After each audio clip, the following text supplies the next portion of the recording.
देखिए आज हम करेंगे 50 से लेकर के 100 तक के सवाल जो आपके सीजीएल 2021 मेंस का जो सीरीज चल रहा था उसमें ये आखिरी वीडियो होगा जिसमें हम खत्म करेंगे। आज 50 से लेकर 100 तक के सवाल देखेंगे।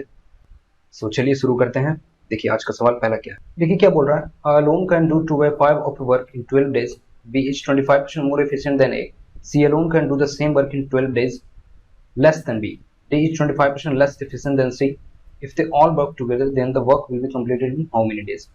देखिए हम इसको एलसीएम मेथड से करने की कोशिश करेंगे। तो देखिए ए क्या बोल रहा है, ए कर रहा है 2/5 ऑफ वर्क इन 12 डेज। तो आपको पता है कि 2/5 डेज में अगर 12 डेज में अगर 2/5 वर्क कर रहा है तो आपको पता है कि एक काम को इसको करने में टोटल दिन कितना लगेगा। आप यहाँ से सीधे डिवाइड कर लोगे, ये 6 टाइम्स जाएगा और ए का टोटल आपको दिन मिल जाएगा कि ये 30 दिन में वर्क फिनिश करेगा।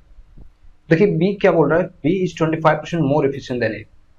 देखिए मैं आपको एक चीज यहाँ से बतलाने की कोशिश करूंगा। ये क्या होता है, ये होता है पीएसआर, इसको बोलते हैं प्रोडक्ट स्टेबिलिटी रेशियो।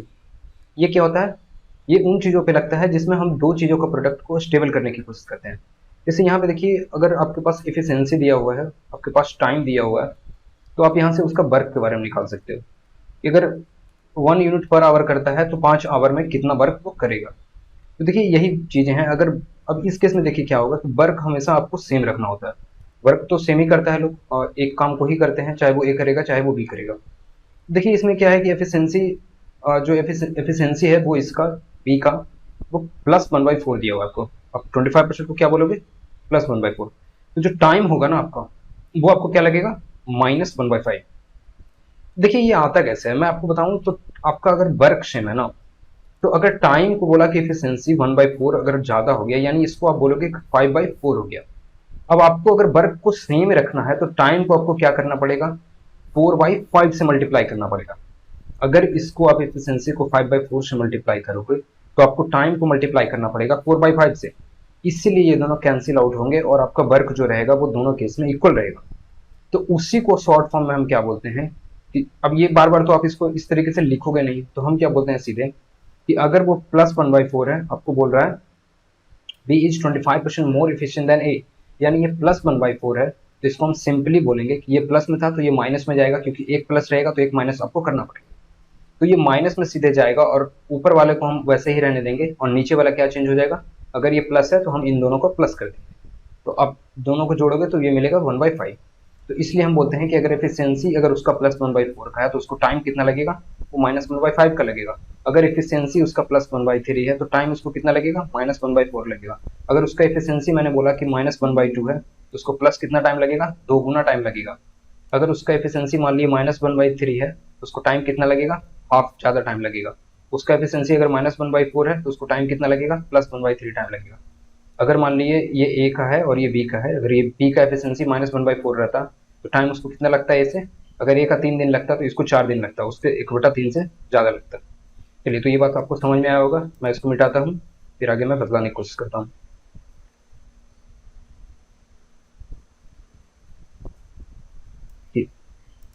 देखिए तो ए का आपको पता चल गया कि ये 30 दिनों में करता है। अब बी क्या बोल रहा है, बी इज 25% मोर एफिशिएंट दिन, यानी मोर एफिशिएंट देन ए, यानी +1/4 है, -1/5 टाइम लगेगा। तो बी को कितना टाइम लगेगा, इसका आप 1/5 माइनस करोगे 6 माइनस हो जाएगा, ये 24 डेज हो जाएगा। C alone can do the same work in 12 less than B, तो सी को कितना समय लगेगा, इससे 12 दिन कम, यानी 12 दिन में ये खत्म करेगा। अब देखिए D is 25% less efficient than C, इसको क्या बोलोगे आप, -1/4 है, यानी +1/3 टाइम ज्यादा लगेगा सी से। डी को देखिए क्या बोल रहा है कि D is 25% less efficient than C, यानी डी का अगर एफिशिएंसी 1/4 है लेस, तो डी को कितना समय ज्यादा लगेगा सी से, वो है +1/3 का। तो अगर सी को लग रहा था 12 दिन, तो इसमें आप इसका 1/3 जोड़ोगे तो ये मिलेगा, यानी एक 12/3 करोगे तो +4 आएगा और ये वैल्यू कितना हो जाएगा 16, यानी डी को कितना लगेगा 16 डेज लगेगी। देखिए ये करने में आपको ज़्यादा समय नहीं लगेगा। अब एक बार जब एक्सपीरियंस थोड़ा सा आपको मिल जाएगा, थोड़ा सा अप्रोच आपके हो जाएंगे इस तरीके से, ज़्यादा समय आपको नहीं लगेगा। अब देखिए एलसीएम लेना पड़ेगा आपको इसका। एलसीएम कैसे लेना होता है, 4 नंबर का है तो आप सबसे बड़े वाले को एलसीएम मान लो। मैंने 30 को एलसीएम मान लिया, 30, 24, 12, 16 का एलसीएम निकालना है तो मैंने 30 को एलसीएम मान लिया। अब देखेंगे कि कौन सा मल्टीपल इसमें नहीं है। 30 बराबर क्या होता है, 6 × 5 होता है, ठीक है। तो अब देखेंगे इसमें हम देखेंगे 6 × 4 है और इसमें 6 × 5 है, यानी 5 और 4 के बीच को कोई कनेक्शन नहीं है, तो हम 4 इसमें मल्टीप्लाई करेंगे। फिर देखिए 12, 12 आपको पता चलेगा कि इसमें है 6 इंटू टू 12 है, तो 12 को रहने दीजिए आप। 16 में आप देखेंगे तो 4 मिलेगा आपको, फिर यहाँ 2 मिलेगा और इसमें एक 2 और मिलेगा, यानी 2 आपको और मल्टीप्लाई करना पड़ेगा। तो 4 2 8, 5 20 और 6 120, यानी आपका एलसीएम हो गया 120। 6 5 30 और 4 120, 240 हो जाएगा।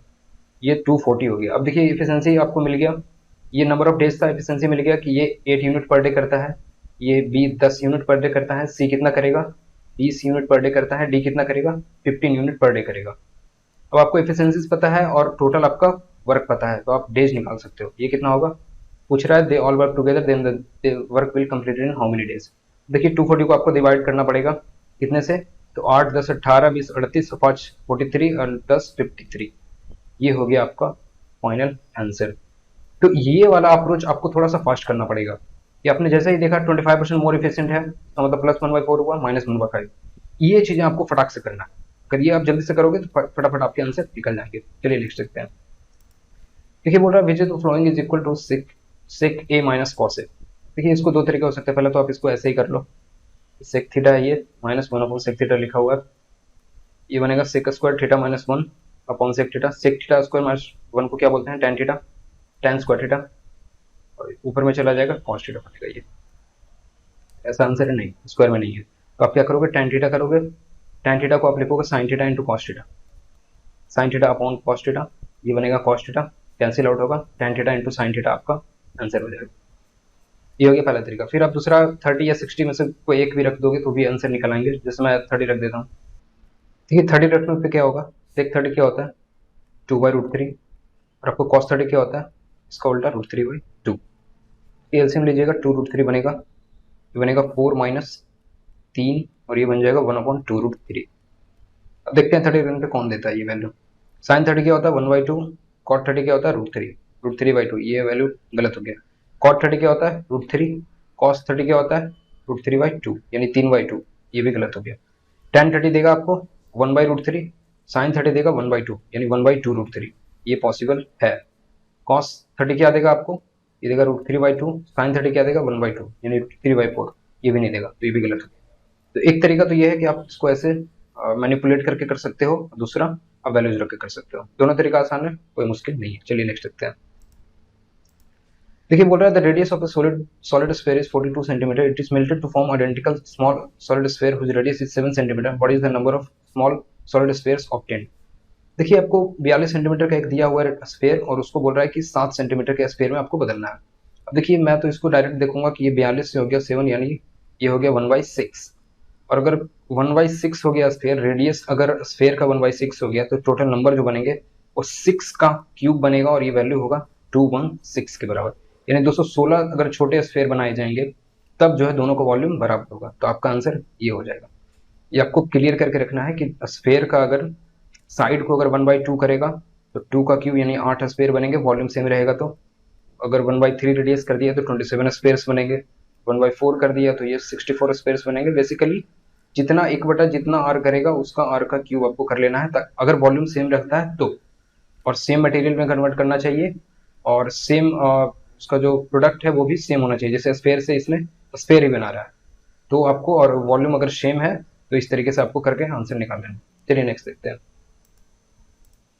देखिए बोल रहा है person 1.8 metre tall is 30√3 meter away from a tower. If the angle of elevation from his eye to the top of the tower is 30 degree, then what is the height of the tower? देखिए अभी person है, पहले ये tower है, देखिए, और angle of elevation दिया हुआ है। पर्सन मान लेते हैं 1.8 मीटर का, ये यहाँ है, इसका आई यहाँ पे होगा, और एंगल ऑफ एलिवेशन दिया हुआ आपको 30 डिग्री।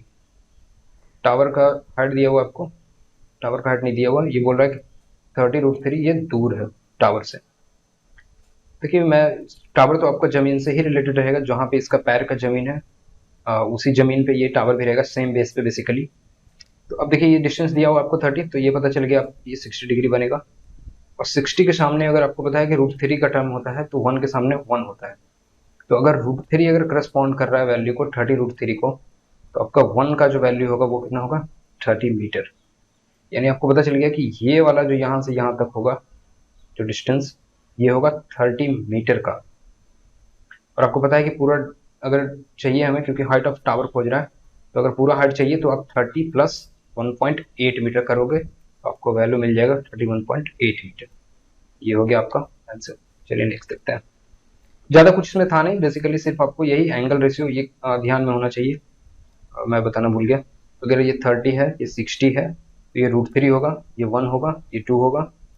और सिमिलर केस में अगर ये 45 है, ये 45 है, तो 1 1 और ये √2 होगा। ये वैल्यूज आपको याद होना चाहिए। चलिए नेक्स्ट देखते हैं। देखिए दिया हुआ है height of cylinder is 6 centimetre more than the radius of base. If it radius is 14 centimetre then what will the volume of cylinder. देखिए आपको पता है कि रेडियस ऑफ बेस पता चल गया 14 सेंटीमीटर और हाइट दिया हुआ 20 सेंटीमीटर। वो कैलकुलेट करना वॉल्यूम। पाई आर स्क्वायर का वैल्यू आपको पता है क्या होगा, 14 सेंटीमीटर है तो 616, और एच का वैल्यू सिर्फ आपको 20 से मल्टीप्लाई करना है, यानी 1232, इस पे एक जीरो। ये हो गया आपका आंसर। ये 616 आपको याद होना चाहिए कि अगर r बराबर 14 होता है तो एरिया क्या होता है, पाई आर स्क्वायर का वैल्यू बेसिकली क्या होता है, ये होता है 616 के बराबर। ये आपको याद रहेगा, फटाक से आंसर चाहिए। चलिए नेक्स्ट देखते हैं। ठीक है, बोल रहा है the sum of curve surface area and total surface area of a solid cylinder is 2086 centimetre square if radius of its base is 7 centimetre and what is the volume of cylinder. देखिए बोल रहा है कि curve surface area और total surface area का आपको सम दिया। Total surface area क्या होता है, ये होता है 2 pi r h plus 2 pi r square. देखिए ये मैं अगर फिगर बनाऊं, अगर ये सिलेंडर है अगर, तो ये वाला जो सरफेस एरिया होता है, ये वाला, तो ये वाला को बोलते हैं कर्व सरफेस एरिया। बाहर वाला जो आपको सिलेंड्रिकल पार्ट दिखता है उसको बोलते हैं 2 पाई एच, और ये होता है पाई आर स्क्वायर, और ये भी होता है पाई आर स्क्वायर। इसलिए ये जुड़ करके बनता है total surface area 2 pi r h plus 2 pi r square. इसमें बोल रहा है कि कर्व सरफेस एरिया को आपको एक बार फिर से जोड़ना है, तो ये हो जाएगा कितना, 2 पाई आर एच, इसमें और जोड़ दोगे तो ये बन जाएगा total 4 pi r h plus 2 pi r square. देखिए इसका वैल्यू आपको पता होना चाहिए। 7 सेंटीमीटर वाले का आपको एरिया पता होता है 154 सेंटीमीटर। अब 2 पाई आर स्क्वायर को क्या लिखोगे, 308 सेंटीमीटर, तो आपको 4 पाई आर एच का वैल्यू कितना मिल जाएगा, 308 इसमें माइनस करोगे तो 1760 मिल जाएगा। अब 2 पाई आर का भी वैल्यू आपको पता होना चाहिए कि ये होता है 88, 44 सेंटीमीटर होता है 7 वाले का। अब इसको आपको 2 से और मल्टीप्लाई करना पड़ेगा क्योंकि ये 4 पाई आर एच होता है। 2 पाई आर का वैल्यू आपको पता होना चाहिए पेरीमीटर का, वो होता है 44 सेंटीमीटर। यहाँ 2 से और मल्टीप्लाई करना पड़ेगा तो ये बनेगा 88 इंटू एच का वैल्यू दिया हुआ 1760 सेंटीमीटर। एच का वैल्यू क्या होगा, डायरेक्ट 20 सेंटीमीटर। आपको क्या चाहिए, volume of cylinder. Pi r square का वैल्यू फिर से आपको पता है 154, एच का वैल्यू आपको 20 से मल्टीप्लाई करना है, ये बनेगा 150 गुने 2 करोगे 20 करोगे तो ये 3000 बनेगा, और 4 गुने 20 380। ये हो जाएगा आपका आंसर। देखिए अगर आपको ये वैल्यूज याद रहेंगे ना तो बहुत ज्यादा आसान पड़ेगा। अगर मैं एग्जाम में होता तो इसको और आसानी से कर सकते थे। अगर इसको मैं इतना लिखने का जरूरत अगर नहीं पड़ता ना, तो इसको आप डायरेक्ट देखते हैं। अगर ये 7 दिया हुआ है तो 154 बनेगा, 7 दिया हुआ है 154 बनेगा, 2 पाई आर स्क्वायर है 308 घट जाएगा, यानी ये बन गया 1760। अब 4 पाई आर का वैल्यू आपको पता है कि ये हो जाएगा 88, और इंटू एच यहाँ से लिखोगे सिर्फ 20। फिर पाई आर स्क्वायर एच का वैल्यू चाहिए तो ये होगा 154 इंटू 20, ये होगा 3080। तो ऐसे बनते हैं सवाल, ये आपको कैलकुलेशन का पार्ट है, ये सब जरूर आपको पता होना चाहिए। चलिए नेक्स्ट देखिए, बोल रहा है कि sum 20,000 and 40,000 are given on simple interest at the rate of 10% and 15% respectively for 3 years. आसान सा सवाल है, 3 साल के लिए दिया है तो 30% इसका हो जाएगा और 45% इसका हो जाएगा। 30% इसका कितना होगा, 6000, 45% इसका कितना होगा, 45 इंटू 4 होता है 18, यानी 18,000। ये वैल्यू हो गया कितना, 24,000। ये हो गया आपका आंसर। चलिए नेक्स्ट देखते हैं। An article is sold for 54,120 after 2 successive discount of 12% and 18%। What is the mark price of an article. देखिए इसमें एक डिस्काउंट देना है आपको, तो आप पहले तो फ्रैक्शन के टर्म्स में कर सकते हो, दूसरा परसेंटेज के टर्म्स में कर सकते हो, लेकिन परसेंटेज करोगे तो थोड़ा सा कैलकुलेशन ज्यादा पड़ेगी, इसलिए मैं फ्रैक्शन का इस्तेमाल करूंगा।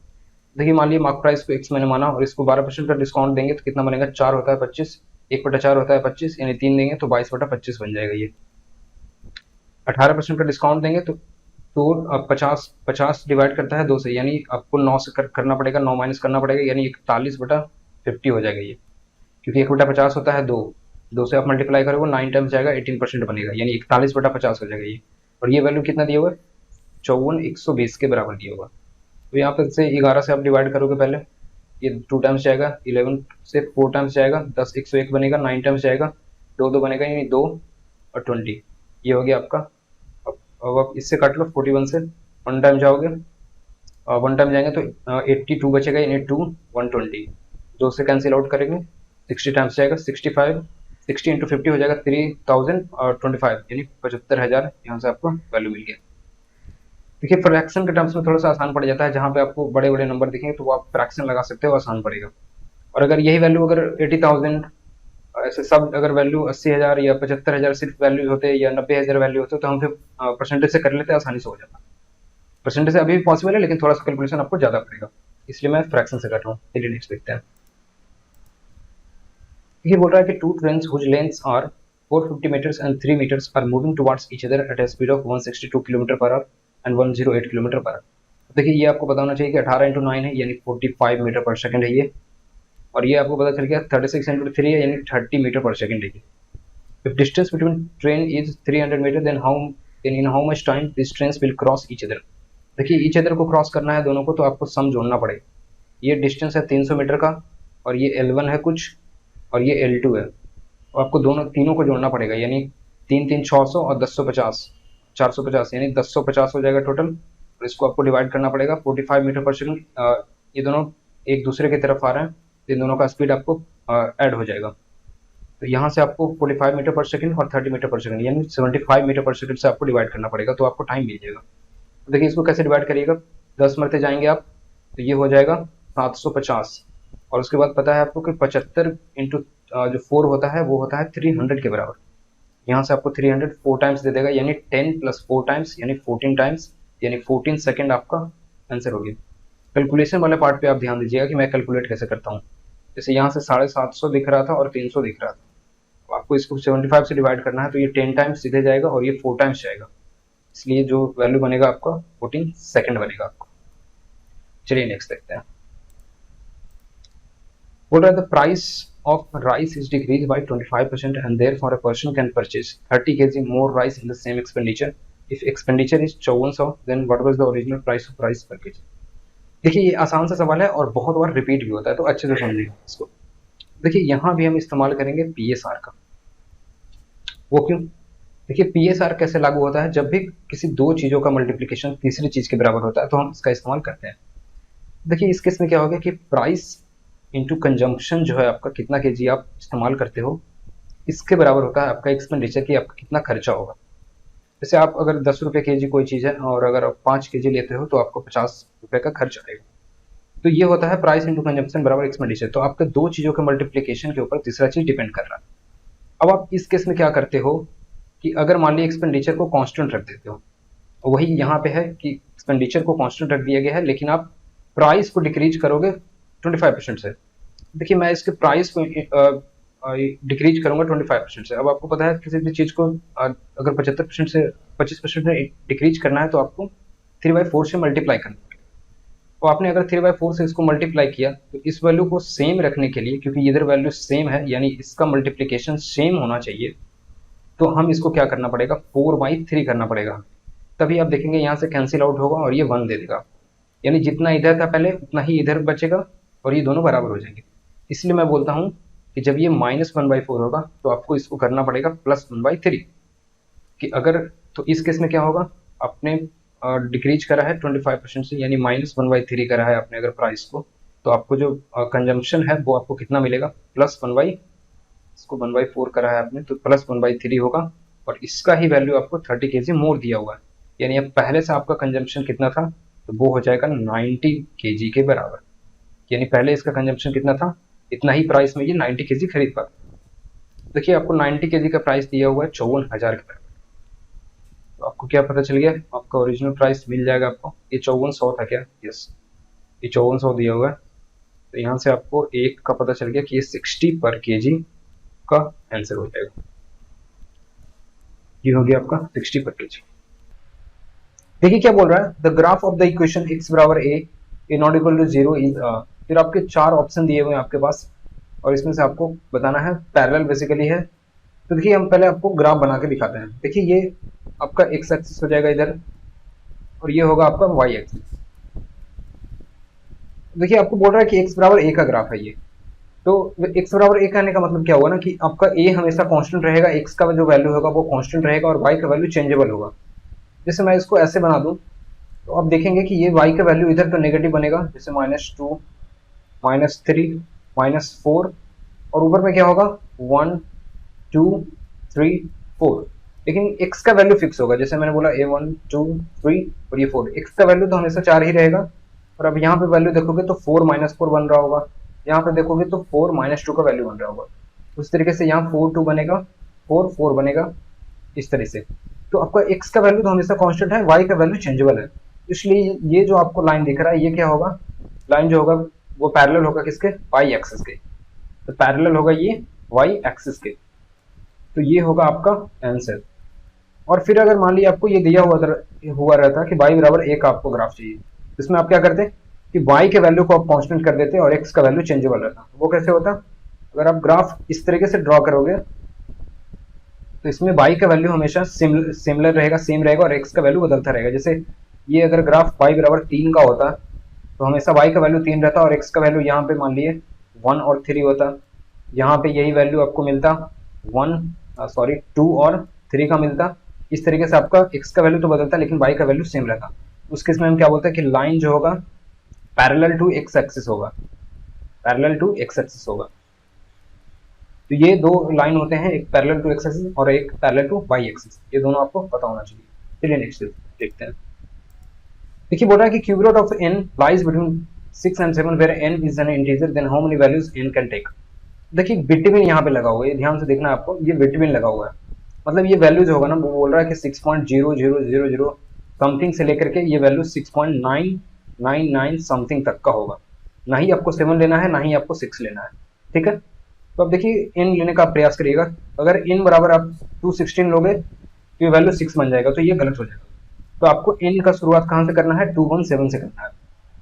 और कहाँ तक आपको लेना पड़ेगा, ये आपको लेना पड़ेगा 242 तक, 342 तक, क्योंकि आप 343 लोगे तो वो 7 बन जाएगा, तो ये गलत हो जाएगा। तो आपको पता है किसी भी एपी में आपको अगर नंबर ऑफ टर्म्स निकालना है तो वो क्या होता है, नंबर ऑफ टर्म्स बराबर होता है last term minus first term. तो 342 माइनस 217 से आपको डिवाइड करना है डिफरेंस का। तो यहाँ हम एक एक बढ़ाएंगे तो ये 1 लेंगे और आपको प्लस 1 करना पड़ता है। तो ये बनेगा 125 प्लस 1 का वैल्यू बन जाएगा 126 नंबर के बराबर। ये हो गया आपका आंसर। चलिए नेक्स्ट देखते हैं। देखिए एक बड़ा सा वैल्यू है 99 इंटू 11/19, 99 अपॉन 13/19, 99 अपॉन 15/19, प्लस करना है आपको 67 तक। देखिए पहले आप इसमें नंबर ऑफ टर्म्स निकालने की कोशिश करेंगे तो ये देखिए वैल्यू बनेगा ये 11 से बेसिकली 13, यानी आपके सारे ऑड नंबर्स दिए हुए हैं 67 तक। अब देखिए नंबर ऑफ टर्म्स निकालने के यहाँ दो तरीके हो सकते हैं। पहला आप क्या करेंगे, अब आपको 11 पता है और 67 पता है, डिफरेंस आपको पता है कि ये 2 का बन रहा है। तो अब क्या करोगे, नंबर ऑफ टर्म्स के लिए last term minus first term, यानी ये बनेगा 56 अपॉन 2 प्लस 1 यानी 29 नंबर। दूसरा तरीका क्या हो सकता है कि आप बोलेंगे कि ये जो है वो 6th ऑड नंबर है और ये कितना है, ये 34th ऑड नंबर है। अब आप देखेंगे कि ये 6 और 34 जाने में आपको कितना लगेगा, तो यहाँ आप देखेंगे 6 से 34 गया है यानी 28 अपॉन 1 प्लस 1, यहाँ से भी आपको 29 नंबर मिल जाएंगे। ये हो गया आपके नंबर निकालने का तरीका। लेकिन आपको इससे काम चलेगा नहीं, आपको अभी बहुत बड़ा वैल्यू कैलकुलेट करना पड़ेगा। देखिए हम करते हैं कैसे कैलकुलेट करना है। अब आपको पता चल गया नंबर ऑफ टर्म्स जो होंगे वो 29। अब आपको पता है, अब इसको ऐसे भी लिख सकते हो कि 99 प्लस 11/99 प्लस 99 प्लस 13/19 99। तो हम क्या करेंगे कि 99 इंटू, ये आपको पता चल गया कि 29 टाइम्स आएगा, तो हम इसको इस तरीके से लिख लेते हैं पहले। फिर आपको बाकी का जो सम करना रह गया वो 11/19 से लेकर के आपको 16/99 तक का सम करना है। ये आपको दो पार्ट में बच गया। अब देखिए यहाँ से आपको, अब आप ये भी 99 टर्म होगा। अब यहाँ से 1/99 पहले हम कॉमन कर लेते हैं। अब ये सम करना रह गया आपको 11 से लेकर 67 तक का। पहले इसको कैलकुलेट कर लेते हैं, फिर हम इसको कैलकुलेट आसानी से कर पाएंगे। अब देखिए कैसे करेंगे आप, ये होता है किसी भी सीरीज का सम जो होता है वो होता है a plus l/2 n/2 into a plus l, किसी भी ap का सम होता है। अब यहाँ भी ये ap ही है क्योंकि हर नंबर में दो ही इंक्रीज हो रहा है। तो n आपको पता था, ये क्या होगा 29/2 इंटू a प्लस l कितना हो जाएगा 67 प्लस 11, ये बन जाएगा 78 के बराबर। ये हो गया 78। अब इसको 2 से डिवाइड करोगे तो 39 बनेगा। यानी आपका जो फाइनल वैल्यू बन रहा है वो बन रहा है 99 इंटू 29 प्लस आपका ये बन गया 1/99 इंटू 29 इंटू 39। तो आप देखेंगे तो दोनों में आपको 29 कॉमन दिखेगा। बस आपको यही चाहिए था। आप क्या करोगे, आप या तो ऑप्शन ले लो, ऑप्शन में भी आप देख सकते हो कि ये मिल जाएगा 39/99, ये होगा आपका फाइनल वैल्यू। अब 29 का मल्टीपल चाहिए तो आप 29 का मल्टीपल यहाँ पे चेक भी कर सकते हो। मैं चेक करके आपको बताता हूँ। एक को 29 से आप डिवाइड करोगे और 95 120 को, ये कितना बनेगा देखिएगा, 29 इंटू 3 टाइम्स जाओगे 87 बनेगा, 8 1 बनेगा, 2 टाइम्स जाओगे 58 बनेगा, 23 2। अब देखिए 232 बना। अब ये 8 टाइम्स जाओगे तो कितना मिलेगा आपको, आपको प्रोडक्ट मल्टीप्लिकेशन याद होना चाहिए 29 का, तो मैं तो जा रहा हूँ 8 टाइम्स 232 बनेगा, यानी ये कट गया, यानी 29 से ये तो डिविजिबल है। अब ये ऑप्शन आपके पॉसिबल हैं, लेकिन आपको बाकी का वाला एलिमिनेट भी करना पड़ेगा। देखिए इसमें कितना ऐड हुआ है, ये आपको पता चल रहा होगा कि 100 तो इसमें ऐड हुए हैं और 1000 और, यानी 1100 ऐड हुआ है। अब देखिए अगर ये ऐड जो हुआ है ना, अगर वो 29 के मल्टीपल में ऐड होता तो ये तो डिविजिबल होता, लेकिन अब ये 29 का मल्टीपल 1100 तो है नहीं, तो ये वैल्यू आपको पॉसिबल नहीं होगा। अब इसमें देखिए कितना ऐड हुआ है, इसमें 2000 ऐड हुए, 95,000 से 97,000 बन गया ये, तो 2000 ऐड हुआ है, ये भी 29 से मल्टीपल 29 का मल्टीपल नहीं है 2000, तो ये भी गलत हो जाएगा। अब इसमें क्या हुआ है, अब इसमें देखिए आपको 900 माइनस हो रहे हैं इससे। 95,120 में से अगर 900 माइनस करोगे तो 94,220 आपको मिलेंगे। तो 900 भी आपका मल्टीपल नहीं है 29 का, इसका मतलब ये भी आपको कैंसिल नहीं होगा 29 से। इसमें भी 29 का मल्टीपल नहीं है, तो आपका इकलौता ऑप्शन जो बच गया वो आपका ये। तो आप ये तो 29 का मल्टीपल देख सकते हो, वरना फिर आपको ये कैलकुलेट करना पड़ेगा, और ये भी कर सकते हो। अब बहुत ज़्यादा हार्ड नहीं लगेगा। 29 इंटू क्या करना पड़ेगा आपको, और 99 प्लस, तो ऐसे रखना पड़ेगा, और ये हो जाएगा 13/33। तो यहाँ से आपको जोड़ना भी पड़ सकता है। अब यहाँ से करोगे तो आप देखना जीरो तो लास्ट में आएगा, सबके जीरो है, या तो कैलकुलेट कर लो आप, नहीं तो फिर आप 29 का मल्टीपल देख के भी काम चला सकते हो। चलिए नेक्स्ट देखते हैं। देखिए क्या दिया हुआ है, x y and z are distinct prime numbers where x less than y less than z, if x plus y plus z was 70 then what is the value of z. देखिए आपको बोल रहा है कि x plus y plus z तीनों prime number हैं और तीनों प्राइम नंबर का सम 70। यहाँ देखिए आपको कुछ गड़बड़ नजर आना चाहिए, क्योंकि अगर तीनों प्राइम नंबर है, प्राइम नंबर्स क्या होते हैं, ऑड ही होते हैं, सिर्फ एक को छोड़ करके। तो अगर तीनों ऑड ऑड ऑड होंगे तो आपको ऑड नहीं मिलेगा, यानी आपके इसमें एक तो इवन प्राइम होगा, ये 100% फिक्स हो गया। और इकलौता इवन प्राइम आपको पता है क्या होता है, एक्स बराबर वो हो गया आपका 2। तो अब आपको पता चल गया कि वाई प्लस जेड का जो वैल्यू है वो बचेगा आपका 68 के बराबर। अब यहाँ से वाई और जेड का आप ऑप्शन में वैल्यू रख सकते हो। तो अब वाई का वैल्यू रखोगे अगर मान लीजिए 29, तो जेड का वैल्यू कितना मिलेगा 39। तो ये हो गया आपका गलत, क्योंकि 39 आपके ऑप्शन में नहीं दिए हुए। और वाई का वैल्यू रखोगे 37, तो आपको कितना मिलेगा, जेड का वैल्यू आपको मिलेगा 31। तो ये पॉसिबल तो है, लेकिन आपको पता है कि वाई का वैल्यू छोटा लेना पड़ेगा। तो 37 और 31 आपको दोनों मिल रहा है, इसका मतलब वाई का वैल्यू आपको लेना पड़ेगा 31 और जेड का वैल्यू आपको लेना पड़ेगा 37, क्योंकि जेड आपको सबसे बड़ा दिया हुआ है, इसलिए आपका आंसर ये हो जाएगा। और आप इसको एलिमिनेट करना चाहो तो ये भी कर सकते हो। अगर मान लिए वाई का वैल्यू आपने 43 रखा, ये 25 बचेगा, 68 जाना है तो 25 तो आपका प्राइम नंबर है ही नहीं, ये वैल्यू आपका गलत हो जाएगा। ये भी गलत, ये भी गलत, ये भी गलत, तो आपको बच गया 37। तो ये हो गया आपका सर। चलिए नेक्स्ट देखते हैं। देखिए क्या दिया हुआ, √7 plus √5 upon √7 minus √5 divided by √14 plus √10 और √14 माइनस √10। अब देखिए दोनों में केवल √2 से √2 से मल्टीप्लाई किया हुआ है। इस वाले वैल्यू को देखना, इसमें अगर मैं √2 कॉमन कर लेता हूँ दोनों तरफ से, तो ये क्या बचेगा, √7 प्लस √5 अपॉन √7 माइनस √5। अब √7 √2 दोनों तरफ से कैंसिल हो गया, क्योंकि ऊपर नीचे दोनों तरफ से कॉमन हुआ है तो कैंसिल हो गया। अब ये वैल्यू और ये वैल्यू सेम बचा है, यानी 1 something x divided by x, तो ये हो गया आपका 1 और 1 प्लस आपका ये बनेगा √2। आपका आंसर बन गया 1 प्लस √2, ये हो गया आपका आंसर। चलिए नेक्स्ट देखते हैं। देखिए क्या दिया हुआ है, x plus y plus z into x y plus y z plus z x minus x y z upon x plus y into y plus z into z plus x का value आपसे पूछ रहा है। अब ये value आपने देखा और आपको आंसर मार्क कर देना चाहिए, क्योंकि ये जनरल एक्सप्रेशन है, प्रीवियस ईयर का एक्सप्रेशन है, आपको पता होना चाहिए क्या होता है। देखिए बेसिकली होता क्या है ना कि x plus y plus z का value into x y plus y z plus z x का वैल्यू क्या होता है, ये वैल्यू होता है a² इंटू बी प्लस सी। अब इसमें a plus b plus c में भी लिख सकते हो या x plus y plus z में भी लिख सकते हो। मैं उसको वैसे ही रहने देता हूँ, x² into y plus z plus y square into z plus x plus z square into x plus y plus 3x/z होता है। और इसका जो वैल्यू होता है x plus y into y plus z into z plus x, इसका value क्या होता है? ये तीनों एक्सप्रेशन सेम रहते हैं, 1 2 3 एक्सप्रेशन सेम रहते हैं, सिर्फ ये बदल जाता है और ये प्लस 2x/z होता है।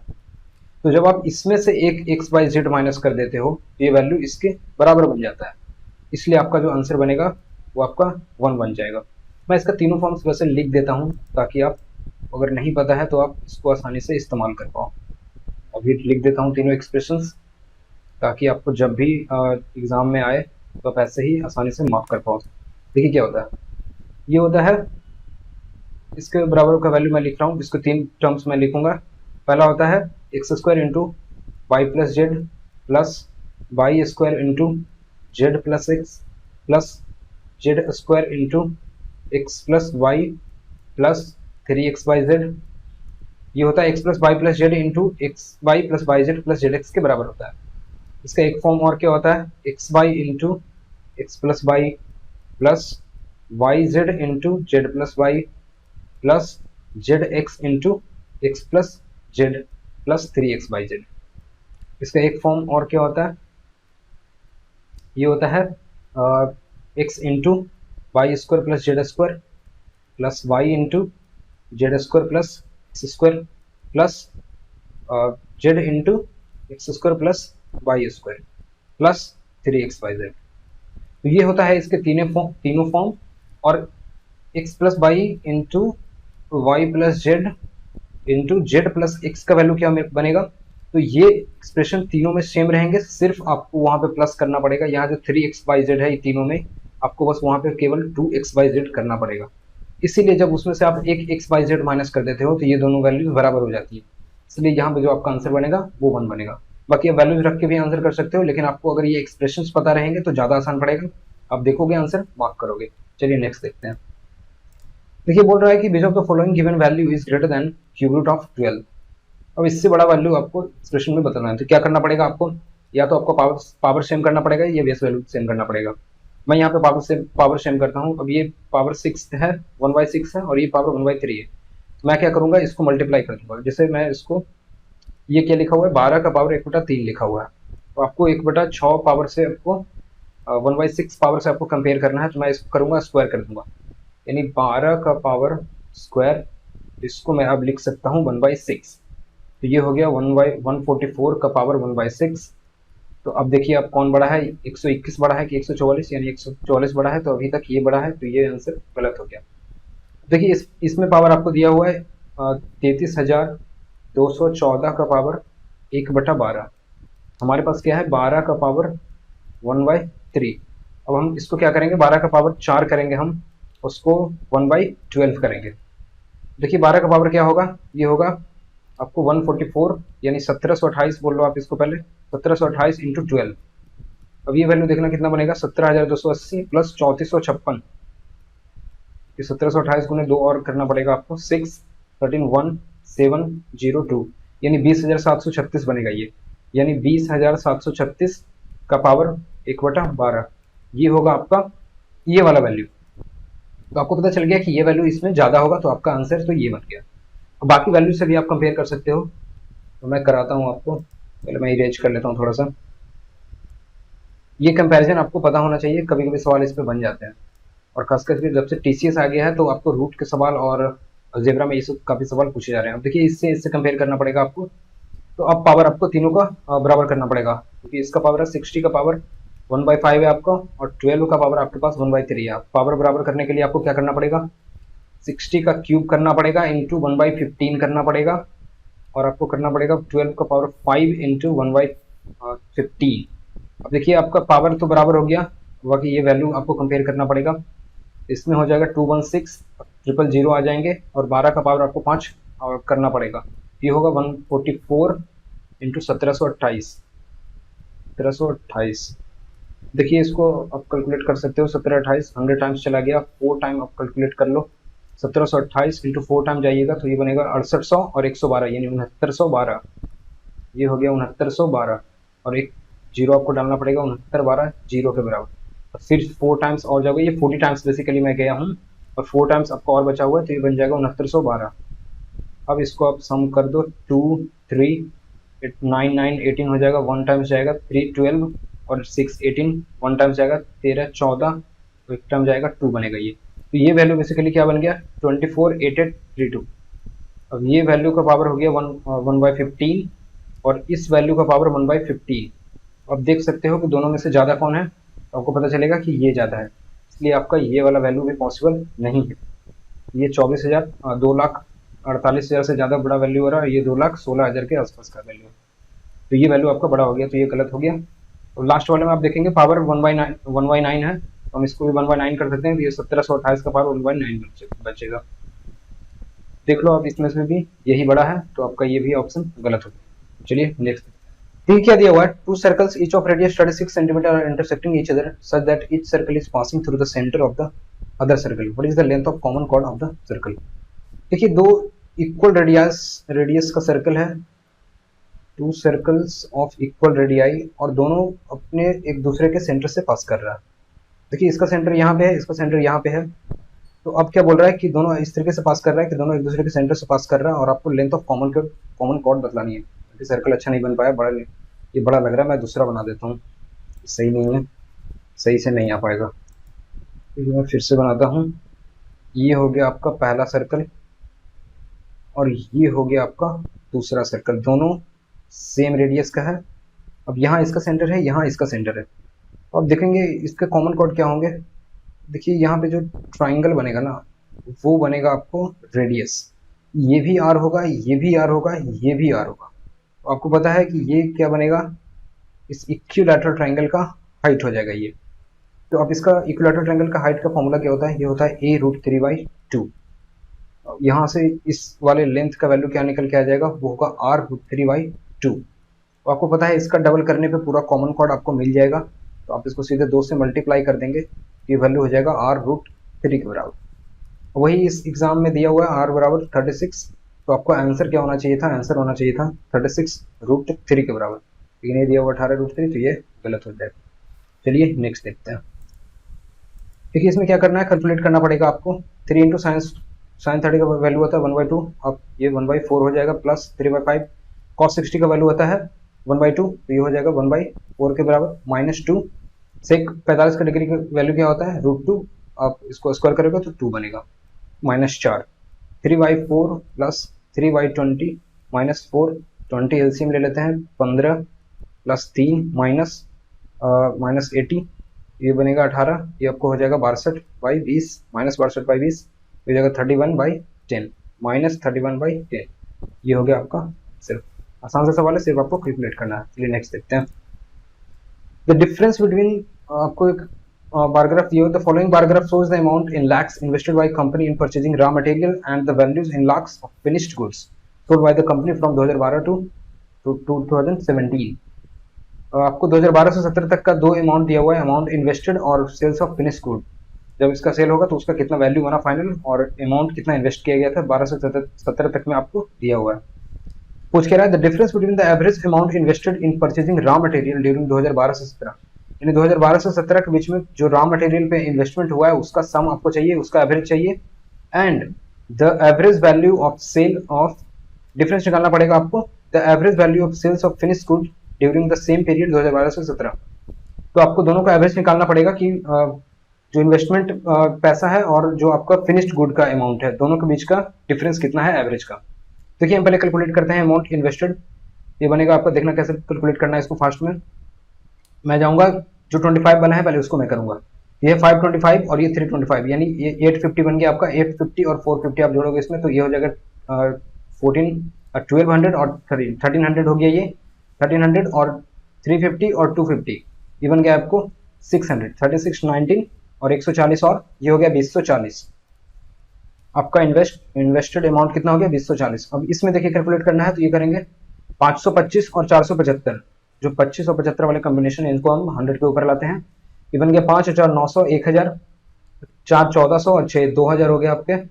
2000 के बाद 300 और 2300 और 2 2520, ये हो गया आपके 2520। इन दोनों का डिफरेंस कितना मिल गया आपको, ये मिल गया आपको 40 से माइनस करोगे तो ये मिल गया आपको 480 के बराबर। इसको आप 6 से डिवाइड करोगे क्योंकि एवरेज निकालना था आपको, या तो आप इसको 6 से डिवाइड करके एवरेज को माइनस करो, या माइनस करके 6 से डिवाइड करो, बात इक्वल है। ये हो गया आपका 80 लाख। आपके सारे वैल्यूज लैक्स में दिए हुए थे।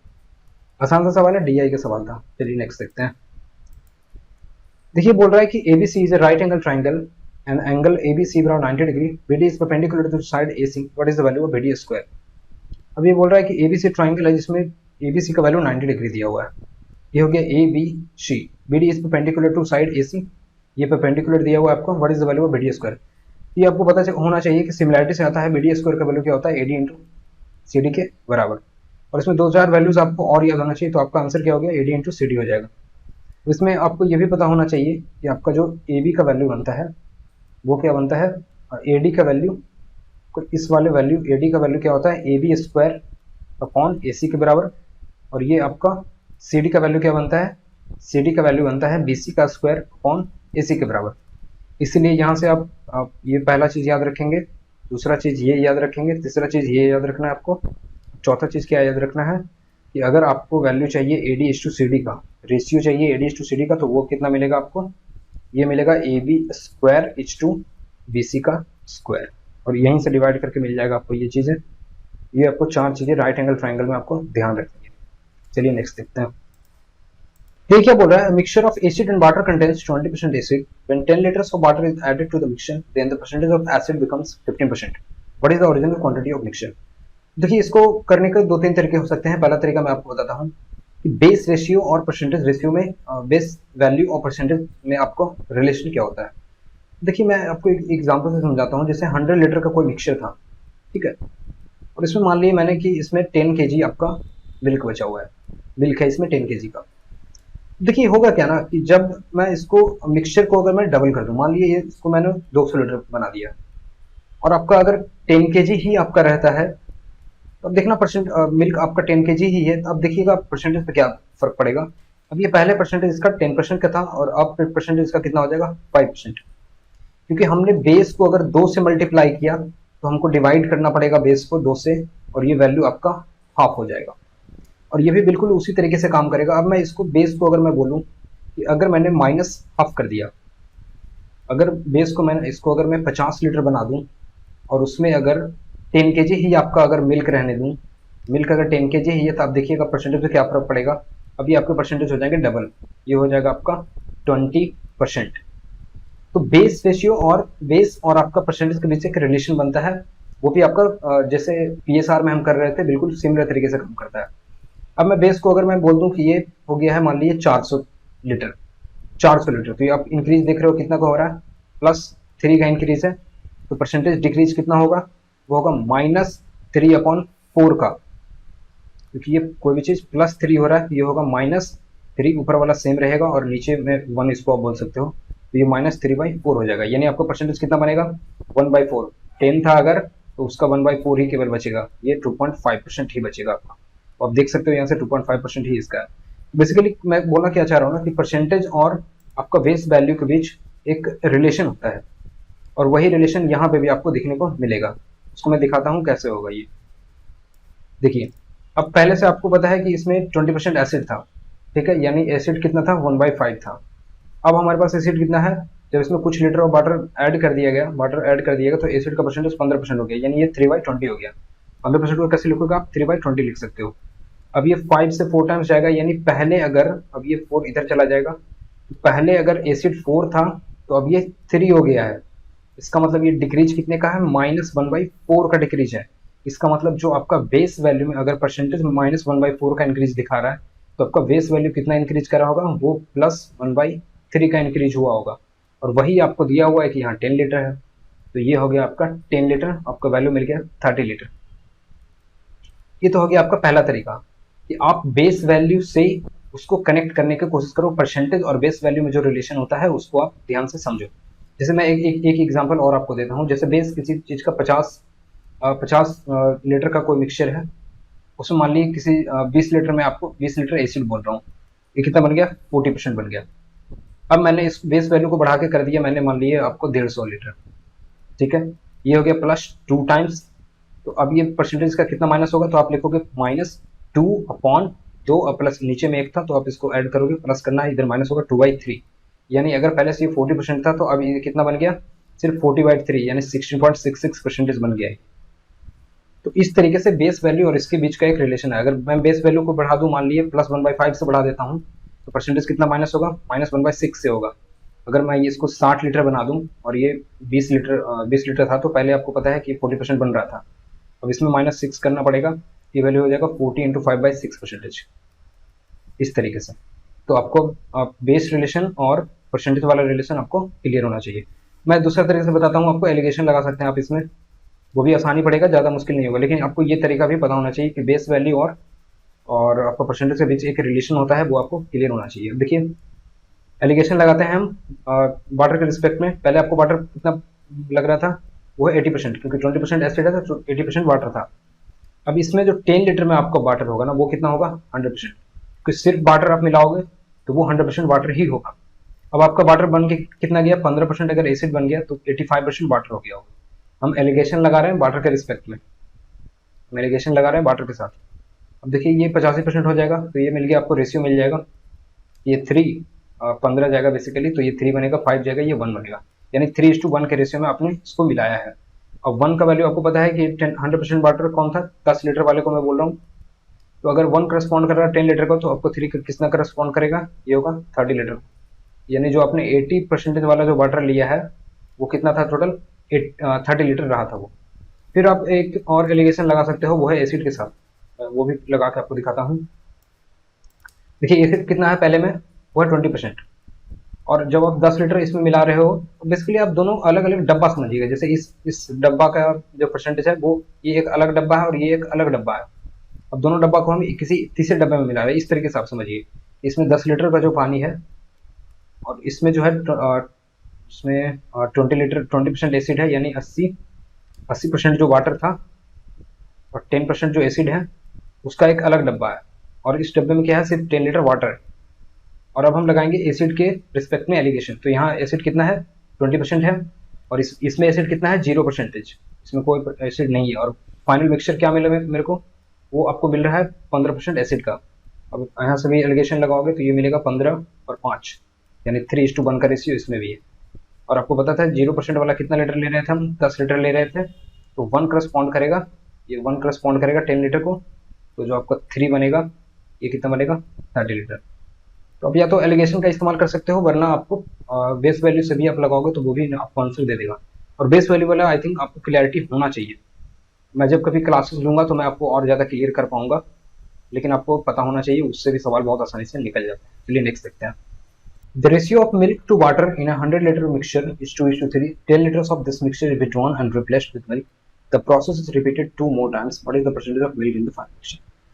देखिए बोल रहा है कि आपके पास एक 100 लीटर का एक मिक्सचर है, जिसमें रेशियो दिया हुआ है कि 2:3 में है, और 10 लीटर जो है मिक्सचर का वो हमेशा रिप्लेस किया जा रहा है। पहले 10 लीटर मिक्सचर का निकालता है, फिर वो 10 लीटर मिल्क उसमें डालता है। देखिए ऐसे केसेस में आपको क्या करना है ना, कि पहले आपको ये परसेंटेज के बारे में सोचना है, कितना परसेंट हर बार मिक्सचर का निकाला जा रहा है। फिर हम क्या देखेंगे, पहला चीज आपको ये देखना है कि कितना परसेंट मिक्सचर का निकाला जा रहा है। दूसरा चीज आपको पता करना है कि किसको निकाला जा रहा है, मिल्क या वाटर, ये आपको पता कर लेना है। और जिसको पहले तो आपको मिक्सचर निकालेगा किसको डाला जा रहा है, सॉरी, ये दूसरा चीज क्या ध्यान रखना है आपको, कि मिल्क को डाला जा रहा है या वाटर को डाला जा रहा है। अब देखिए क्या होगा कि जिसको नहीं डाला जा रहा होगा वो हमेशा डिक्रीज करेगा उतना ही परसेंटेज से जितना आप यहाँ पे पहले गेट करोगे, ठीक है। इतना जो परसेंटेज आपको निकल के आएगा बेस वैल्यू का, कितना परसेंट हर बार मिक्सचर को निकाला जा रहा है, तो उतना ही डिक्रीज होगा। जो इनमें से जो नहीं डाला जा रहा होगा, जो डालेगा वो बढ़ेगा, और जो नहीं डाला जा रहा होगा वो घटेगा, ठीक है। ये 3 चीज आपको यहाँ से निकालने की कोशिश करनी है। तो पहले हम निकालते हैं 100 लीटर का, 10 लीटर कितना मिक्सचर होगा, तो ये आपको पता चल जाएगा कि ये 10% होगा। अब क्या है, अब देखिए आपको पता है कि मिल्क दिया हुआ है कितना, ये दिया हुआ 40%, वाटर कितना दिया हुआ है, वाटर दिया हुआ है आपको 60%, क्योंकि 2:3 का रेशियो है। अब बोल रहा है कि रिप्लेस्ड विथ मिल्क, यानी 10 लीटर मिक्सचर का निकालता है, फिर उसमें 10 लीटर आपको दूध डाल देता है। इसका मतलब आपका जो घट कौन रहा है, ये हमेशा वाटर घट रहा है, यानी अब वाटर को आपको रिप्लेस करना पड़ेगा, यानी वाटर ही आपका हर बार डिक्रीज होगा। कितना बार करा है, तो एक बार 10 लीटर का करा है, फिर प्रोसेस रिपीटेड 2 more times, यानी कुल मिला के 3 बार करा है। तो आप 60%, इसका जो आंसर बनेगा वो कितना बनेगा, -10%, फिर से -10% और फिर से -10%। आप 3 बार 10% अगर 60 को घटा दोगे, ये आपका वाटर का परसेंटेज आपको मिल जाएगा। फिर आप इसमें से घटा दोगे तो आपको मिल्क मिल जाएगा, 100 में से घटा दोगे तो मिल्क मिल जाएगा। देखिए हम वही करते हैं, 60 में से 10 जाएगा तो कितना बचेगा, 10% माइनस करोगे 6, ये बच जाएगा 54। इसमें 10% माइनस करोगे तो 5.4 माइनस करना पड़ेगा आपको, 5 माइनस करिएगा तो 49 बचेगा। 49 में से 0.4 माइनस करने पे 48.6 मिलेगा। 48.6 में से माइनस करना पड़ेगा आपको 4.86 माइनस करना पड़ेगा, और ये वैल्यू आपको मिल जाएगा। 5 माइनस करते हैं 43.6 बचेगा, और 1.4 आपको और जोड़ना पड़ेगा, यानी 43.74 का वैल्यू बन गया मिल्क का, वाटर का। तो आपका मिल्क कितना बन जाएगा, 100 में से इसको माइनस करना पड़ेगा, तो पहले तो आपको 56 मिल जाएगा 44 के बराबर, और 26 और मिल जाएगा, यानी 56.26% जो होगा वो होगा आपका मिल्क, और 43.74% होगा आपका वाटर। तो आपको मिल्क का परसेंटेज पूछा है तो 56.26% ये होगा आपका। स्टैंडर्ड सवाल है, कई बार आते हैं आपके एग्जाम में, और मॉक टेस्ट में भी आपको कई बार देखने को मिलेगा। मैं वही 3 चीज आपके बारे में आपको बताया हूँ कि पहले आपको परसेंटेज देख लेना है कि ये कितना परसेंट निकाल रहा है हर बार मिक्सचर का। फिर आपको पता कर लेना है कि किसको कौन डिक्रीज होगा कौन इंक्रीज होगा। तो जिसको डालेगा वो रिप्लेस करेगा जिसके साथ, जैसे इस केस में रिप्लेस कर रहा था मिल्क के साथ, यानी मिल्क को डाल रहा था, इसका मतलब है कि वाटर हमेशा घटता रहेगा। तो आपको फिर उसको इस तरीके से घटा देना है, उसका परसेंटेज ज्ञात करके। चलिए नेक्स्ट देखते हैं। The difference between the areas of two concentric circle is 264 centimeter square. What is the difference between the square of their radius? देखिए दिया हुआ है पाई आपको, मैं बता देता हूँ, पहले फिगर बना देता हूँ। देखिए 2 कंसेंट्रिक सर्कल हो गए, अब एक का रेडियस r है, बड़े वाले का रेडियस मैं r बोल लेता हूँ। तो ये आपका एरिया दिया हुआ, difference between the area, yes, ये आपका दिया हुआ है 264 सेंटीमीटर स्क्वायर के बराबर। अब ये वैल्यू आप कैसे लिखोगे, ये हो जाएगा पाई r square minus r square के बराबर। यही वैल्यू आपको 264 दे रखा है। अब पूछ क्या रहा है, difference between the square of their radius. Basically इसका वैल्यू पूछ रखा है, तो आप क्या करोगे, 22/7 into R square minus R square का ये वैल्यू दे रखा है 264। अब यहाँ से 22 से कैंसिल कर लो आप इसको, ये 12 टाइम्स चला जाएगा, क्योंकि 220 और प्लस 44 264 होते हैं। ये नंबर्स ना आपको धीरे धीरे याद होना चाहिए कि 22 इंटू 12 जो होते हैं वो 264 होता है। ये सब नंबर आपको धीरे धीरे आप जब प्रैक्टिस करोगे लगातार तो आपको याद हो जाएंगे। तो R square minus R square का वैल्यू कितना बनेगा, 84 के बराबर बनेगा। ये हो गया आपका आंसर। इससे पहले धीरे धीरे आपको कोशिश करना है कि याद करने की कोशिश भी करनी है, कोशिश करने से ही आपको याद होंगे, ठीक है। चलिए नेक्स्ट देखते हैं 75 number. An article is sold at 25% loss. If the cost price is doubled and selling price is increased by 660, then there is a profit of 20%. What is the original cost price of article? देखिए standard से सवाल है, ये भी कई बार repeat होते हैं, 2020 के मेंस में भी ये सवाल आई थिंक आया था। चलिए इसको कैसे करना है देखते हैं। देखिए मान लेते हैं हम सीपी को, सीपी जो है हमारा वो 100 है। अब क्या बोल रहा है, अब इसको लॉस पे बेचता है 25% के लॉस पे, यानी एसपी का वैल्यू कितना हो गया 75 RS, ठीक है। अब क्या बोल रहा है, if cost price is double, cost price को हम डबल कर लेते हैं, ये हो गया हमारा। अब नया सीपी क्या है, ये हो गया 200। अब बोल रहा है selling price is increase by 660। अब देखिए जब तक ये परसेंटेज और डबल ट्रिपल की बात करेगा तब तक तो हम वैल्यू कर सकते हैं, लेकिन हम ये नहीं कर सकते कि सेलिंग प्राइस को आप 75 के बाद इसको 660 से हम बढ़ा सकते हैं, क्योंकि फाइनल हम इसको 100 भले ही बोल रहे हूँ, लेकिन ये वैल्यू क्या है फाइनली में, ये वैल्यू फाइनल में जाकर वो चेंज होने वाला है 100x 75x, क्योंकि जब तक परसेंटेज के टर्म्स में बात करेगा तो हम समझ सकते हैं, लेकिन जैसे ही परसेंटेज के जगह कोई वैल्यू बोलेगा तो हम इसमें ऐड नहीं कर सकते। इसीलिए हम लिखते तो 100x है, लेकिन 100 है, लेकिन उसका मतलब क्या होता है, उसका मतलब होता है 100x 200x, और अगर ये लिखे हैं तो 75x, ठीक है। तो हम इसको डायरेक्ट यहाँ से ऐड नहीं कर सकते, लेकिन आगे बढ़िए क्या दिया हुआ है, then there is a profit of 20%। हाँ, लेकिन हम इस पे अब नया सीपी आपको पता है 200 है, तो हम इसको अगर 20% से बढ़ाएंगे तो ये 240 बनेगा। ये हमको क्लियर है, ये हम नया एसपी जो बनेगा वो 240 बन सकता है, ये क्लियर है, ये ठीक है। अब क्या बोल रहा है, अब इन दोनों के बीच का आप डिफरेंस ले सकते हैं, क्योंकि पहले का एसपी हमारा 75x था, अब 240x है। अगर x सब में मल्टीप्लाइड है तो, हालांकि हम शॉर्टकट्स के लिए नहीं लिखते हैं, बट फाइनल आपका वैल्यू रियल में ये है। अब आप क्या बोल रहा है, if cost price is double then selling price is increase by 660। अब ये 240 बनेगा और ये 75x पहले था, तो अब इन दोनों का डिफरेंस आपको दे रखा है 660। अब आप इन दोनों का माइनस ले लो, कितना बनेगा 140 और 25 165x, यानी 165x बराबर हो गया आपको 660 के बराबर। इसका वैल्यू कितना आ गया 4। आपका सीपी कितना बन गया 4, 100 के बराबर, यही तो आपको पूछा था।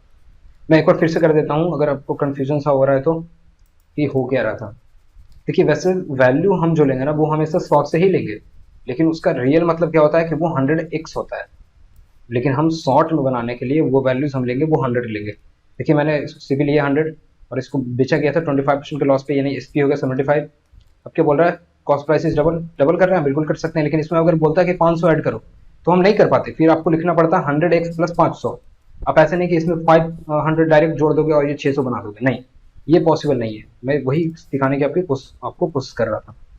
देखिए अब ये बोला कि डबल कर दिया, तो हाँ इसको डबल हम कर सकते हैं 200, और इसका मतलब आप समझ रहे होंगे कि ये है 100x और ये 200x हो गया, लेकिन हम लिखेंगे केवल 200। फिर क्या बोल रहा है, सेलिंग प्राइस इंक्रीज बाय 660, इसको रहने दीजिए आप ऐसे ही। Then there is a profit of 20%, अब इस पर 20% का प्रॉफिट होगा वो 240 बन जाएगा। और फिर क्या बोल रहा है, सेलिंग प्राइस इंक्रीज किया गया था 660 से, अब आपको पता पहले आपको 75 था, अब हो गया 240, यानी इन दोनों का डिफरेंस कितना हो गया, ये हो गया 165 के बराबर, और ये दिया हुआ आपको 660 के बराबर। अब एक यूनिट का वैल्यू कितना मिलेगा, 16 से देखिएगा 160 इंटू 4 करिएगा तो आपको मिलेगा 640, और 5 इंटू 4 करोगे 20 मिलेगा, यानी 660, तो ये हो गया 1। तो आपको 100 सीपी आपका 100 था, यानी सीपी का वैल्यू हो गया 4 इंटू 100 बराबर 400, ये हो गया आपका फाइनल आंसर। चलिए नेक्स्ट देखते हैं। क्या देखो, ABC is an equilateral triangle if the area of triangle is 36√3, what is the radius of circumscribing the triangle ABC। अब देखिए एरिया दिया हुआ है आपको पता है कि 2 सेंटीमीटर अगर किसी ट्राइंगल इक्विलैटरल ट्राइंगल का साइड होता है तो उसका एरिया कितना होता है, √3। अब ये √3 करस्पॉन्ड कर रहा है 36 टाइम्स को, 36 टाइम्स हो गया एरिया, इसका मतलब साइड कितना हुआ होगा 6 टाइम्स, यानी ये आपका साइड रहा होगा 12 सेंटीमीटर का। तो सर्कम सर्कल का क्या होता है, ये आपको पता होना चाहिए कि आर का वैल्यू कितना होता है, a/√3, और आर जो छोटा वाला होता है इन रेडियस, ये सर्कम रेडियस का वैल्यू आर, और इन रेडियस का वैल्यू होता है a/2√3। आपको सर्कम रेडियस चाहिए तो आप 12/√3 करोगे, ये वैल्यू मिलने का आपको 4√3 के बराबर। चलिए नेक्स्ट देखते हैं। देखिए बोल रहा है volume of cuboid is 4800 centimetre cube, height of cuboid is 20 centimetre, what is the area of base of cuboid. अब बेस एरिया इंटू हाइट ही तो होता है किसी को वॉल्यूम, तो बेस एरिया को आप बोलो एरिया इंटू हाइट बोलोगे 20, ये वैल्यू आपको दिया हुआ 48, 100 के बराबर।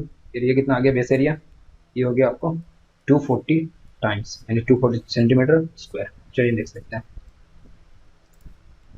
क्या दिया हुआ, salaries of BCDE are in the ratio 2:3:4:5 respectively. The salary are increased by 20%, 30%, 40% and 50%.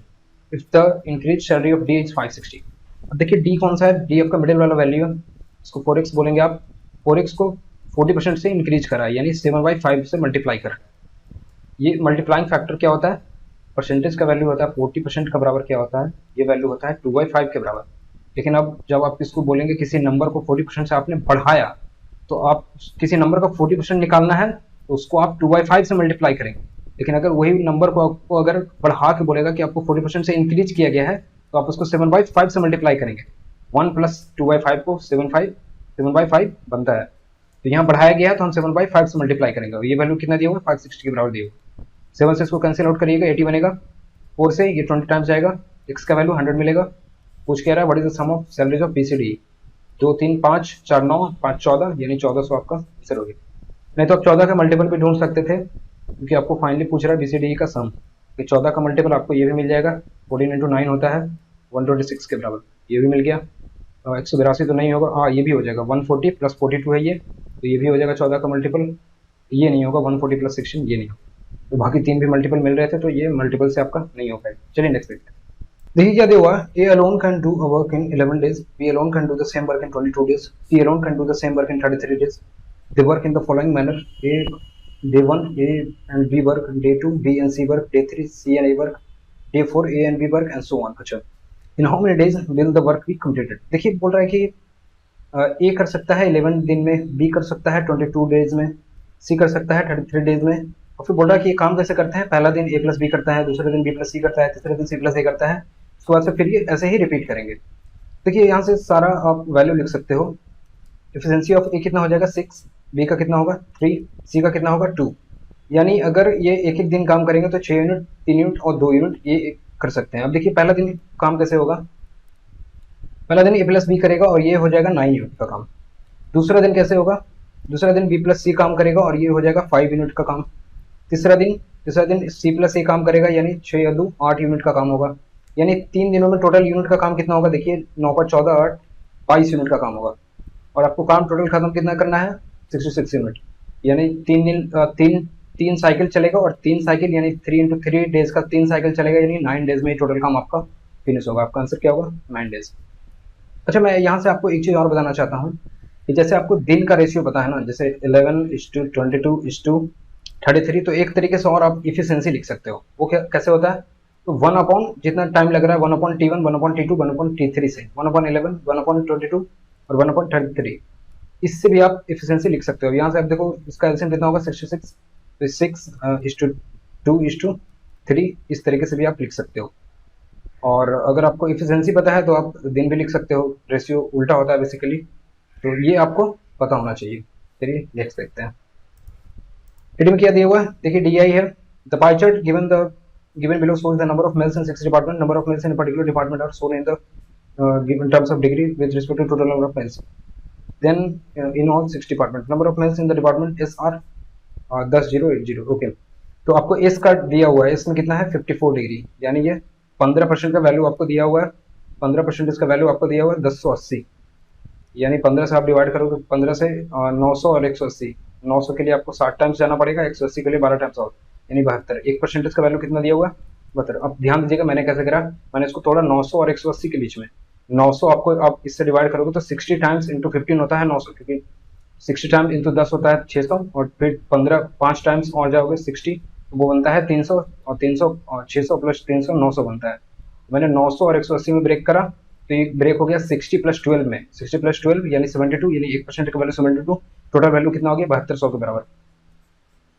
अब देखिए क्या पूछ रहा है, टोटल जे बराबर दिया हुआ total number of males in TNP, तो जे का वैल्यू कितना निकलेगा वो मैं निकाल देंगे। और फिर क्या बोल रहा है, के बराबर दिया हुआ difference between the number of males in P and Q, then what is the value of J + K। अच्छा, जे और के आपको पहले निकालना है, फिर J + K करना है आपको। पहले जे का वैल्यू लिखेंगे, total number of males in TNP, T और पी में कितना मेल्स है 30, और 90 और 30 120 डिग्री यहाँ पे हो जाएंगे। और क्या है, आपको प्लस करना पड़ेगा के क्या है, difference between the number of males in P and Q, difference between number of males in P and Q, ये देखिएगा इसमें 60 डिग्री है, तो जे और के का वैल्यू कितना हो गया, J + K का वैल्यू हो गया 180 डिग्री के बराबर है। यानी आपको पता चल गया कि ये 50% का वैल्यू दिया हुआ है, 50% इसका कितना होगा 3600 के बराबर। ये हो गया आपका आंसर। आसान सा सवाल था डिग्री में, और आपको कन्वर्जन पता होना चाहिए कि ये जो होता है ये आपको क्या होता है, ये होता है जैसे सेम परसेंटेज, और मैं उसमें जो बात करता हूँ जैसे 36 मीटर पर सेकंड किलोमीटर पर आवर को मैं बोलता हूँ कि 10 मीटर पर सेकंड होता है। ये आपको ऐसे ही सिमिलरली याद रखना है कि 10% का वैल्यू होता है 36 डिग्री, और फिर आपको मिल जाएगा ऐसे 25% का वैल्यू आपको याद होना चाहिए कि 90 डिग्री होता है। और ये रिलेशन आपको बेसिकली क्लियर होना चाहिए डिग्री और परसेंटेज के बीच का। चलिए देख सकते हैं, कैलकुलेशन में आपको आसान हो जाता है चीज़ जब आप इस तरीके से करते हो। The cost price of an article is 2800, profit is percentage of selling price is 20%। अच्छा, ये ध्यान दीजिएगा कि ये परसेंटेज जो आपका दिया हुआ है प्रॉफिट, इस सेलिंग प्राइस के ऊपर दिया हुआ है। जैसे ये कोई CP है और ये कोई SP है, तो आपको परसेंटेज प्रॉफिट किस पे दिया हुआ है, SP पे दिया हुआ है। इसका मतलब अगर मैं बोलूँ, मैं एक एग्जांपल लेता हूँ कि अगर ये 100 रुपये था आपका CP और आपका प्राइस था वो है 100, SP आपने बेचा 25% के ऊपर, तो 125 के ऊपर बेचा आपने SP आपका कितना है 125। अब आपका प्रॉफिट कितना बोलोगे CP के ऊपर, तो प्रॉफिट आप बोलोगे 25 का प्रॉफिट हुआ CP के ऊपर, परसेंटेज के टर्म्स में इसको बोलोगे आप 25% का प्रॉफिट हुआ। लेकिन वही चीज अगर आप SP के ऊपर बोलोगे ना, तो वो कितना का प्रॉफिट हुआ, SP आपका 125 है, तो प्रॉफिट होगा SP के ऊपर 25 का प्रॉफिट हुआ, लेकिन 125 के ऊपर ये बोलोगे आपको 20% के ऊपर 20% का प्रॉफिट हुआ। तो हम इसको बेसिकली इन जनरल टर्म्स में कैसे लिखते हैं ना कि SP से आपको अगर CP के पास जाना है तो आपको माइनस करना पड़ेगा, क्योंकि SP का वैल्यू बड़ा होता है। तो आप इसमें परसेंटेज प्रॉफिट कितना है 1/5, इस परसेंट को हम बोलते हैं 1/5। इसका मतलब ये वैल्यू आपको -1/5 करना पड़ेगा। आप यहाँ से एग्जाम्पल से भी देखिए कि 125 में से अगर इसका -1/5 करोगे तो आप 100 पहुंच जाओगे। तो यहाँ से यहाँ जाने के लिए क्या करना पड़ेगा आपको, +1/4 करना पड़ेगा। यानी CP के ऊपर जो प्रॉफिट हो रहा है वो आपको हो रहा है 25% का प्रॉफिट है। 25% का प्रॉफिट आपको CP दिया हुआ है 2800, ये वैल्यू कितना हो गया 700 के बराबर। ये हो गया आपका आंसर। अब इसको मैं एक दो एग्जांपल और दे देता हूँ आपको, इसमें क्लैरिटी होना बहुत जरूरी है। आप इसको फास्ट कैलकुलेट करोगे तो ज़्यादा आसान पड़ेगा। ये CP SP वाला जो रिलेशन है ये आपको क्लियर होना चाहिए। जैसे यहाँ पे सी पी है, यहाँ पे एस पी है। अब ये मैंने बोला कि एस पी के ऊपर जो प्रॉफिट बन रहा है 10%, तो आपको क्या करना पड़ेगा कि इसमें -1/10 करना पड़ेगा। -1/10 यानी आपको जो रियल प्रॉफिट रहा होगा वो कितना रहा होगा, +1/9 का। अब आप ऐसे भी कर सकते हो कि सी पी एस पी है, अब आपको मान लीजिए पता है कि इस पर आपका प्रॉफिट बन रहा है 1/9 का, +1/9 का प्रॉफिट बन रहा है। तो आप इस पर क्या करोगे, इस पर आप कैसे लिखोगे कि अगर सीपी के ऊपर प्रॉफिट बन रहा है +1/9 का, यानी 11.11% का प्रॉफिट हो रहा है सीपी के ऊपर, तो एसपी के ऊपर प्रॉफिट कितना होगा, कि आप बोलोगे -1/10, यानी एसपी के ऊपर कितना बन रहा होगा, 10% का प्रॉफिट। अब हो तो ये प्रॉफिट ही रहा है, लेकिन हम इसको माइनस क्यों लिख रहे हैं, क्योंकि एसपी से सीपी के ऊपर जाने में आपको माइनस करना पड़ेगा, क्योंकि एसपी बड़ा होता है। अब देख रहे होंगे कि जो चीज़ें हम इस्तेमाल कर रहे थे पीएसआर में, वही चीज़ें सारी जगह इस्तेमाल होता है, कि अगर +1/4 हो रहा है तो -1/5 होगा, -1/5 हो रहा है तो +1/4 होगा। तो देखिए चीज़ें सिंपल ही है, एक ही चीज़ आपको कई जगह इस्तेमाल करने को मिल सकता है, और इससे कैलकुलेशन बहुत ज़्यादा शॉर्ट हो जाता है, आसान हो जाता है। मैं ये चीज़ें भी आपको पढ़ाऊंगा, जब मैं चैप्टर वाइज अगर कराऊंगा तो मैं ये चीज़ें आपको बहुत ही डिटेल में समझाऊंगा। ठीक है, अभी के लिए आप इसको ऐसे समझने की कोशिश करिएगा। चलिए देख सकते हैं, What will be the simple interest on a sum of 12,000 at the rate of 15% per annum for 3 years? 15% rate है आपका 3 साल के लिए चाहिए, तो 45% आपको करना पड़ेगा। 45 इंटू 12 करोगे तो कितना मिलेगा, 45 + 9 यानी 54।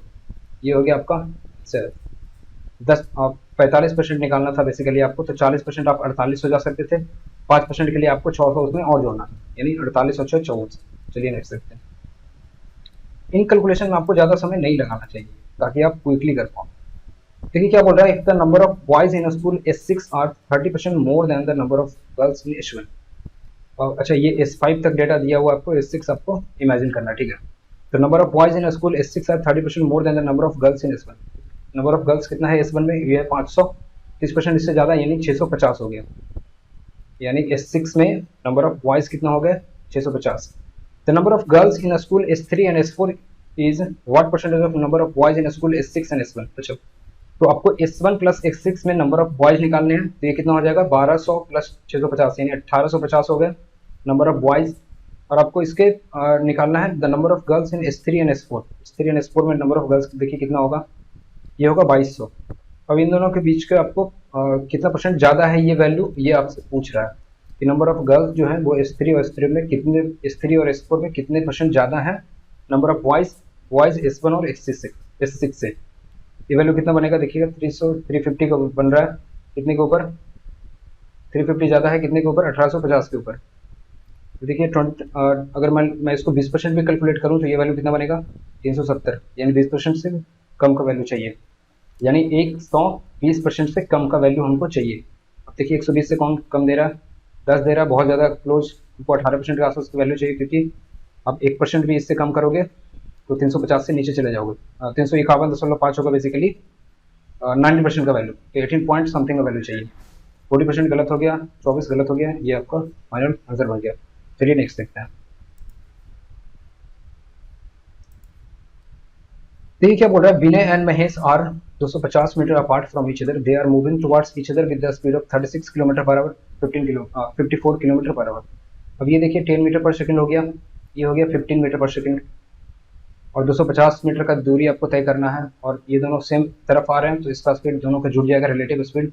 ये बन गया 25 मीटर पर सेकंड, को लगेगा कितना, 10 मीटर पर सेकंड। ये हो गया आपका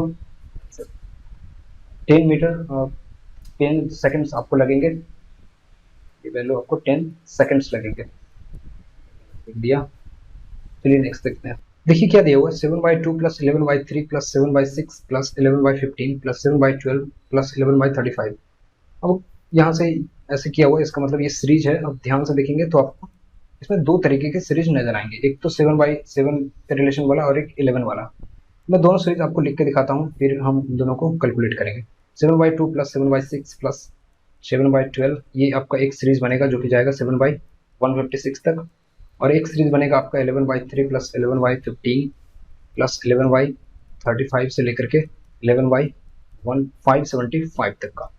अब देखिए एक एक करके हम दोनों सीरीज को अलग अलग करके हम ऐड कर लेंगे, फिर उन दोनों के वैल्यूज़ को हम पहले दोनों को निकाल लेंगे सीरीज का वैल्यू, फिर हम दोनों को ऐड कर लेंगे। अब देखिए इसमें मैं अगर 7 को कॉमन कर लेता हूँ तो ये बचेगा 1/2 + 1/6 + 1/12 ऐसे ऐसे करके 1/156 तक। अब ये अगर आपने कभी देखा हो तो ये वैल्यूज़ क्या होते हैं, ये होते हैं 1 माइनस 1/2 प्लस, अब 1/6 का वैल्यू आप ऐसे लिख सकते हो 1/2 माइनस 1/3, 1/12 का वैल्यू कैसे लिख सकते हो 1/3 माइनस 1/4।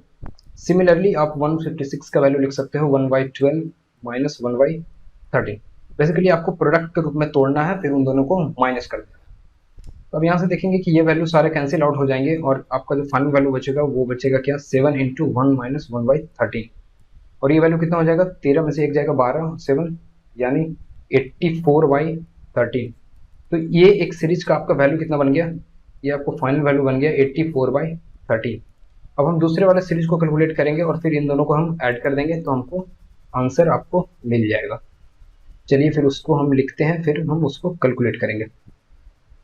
चलिए अब ये वैल्यू 84/13 था।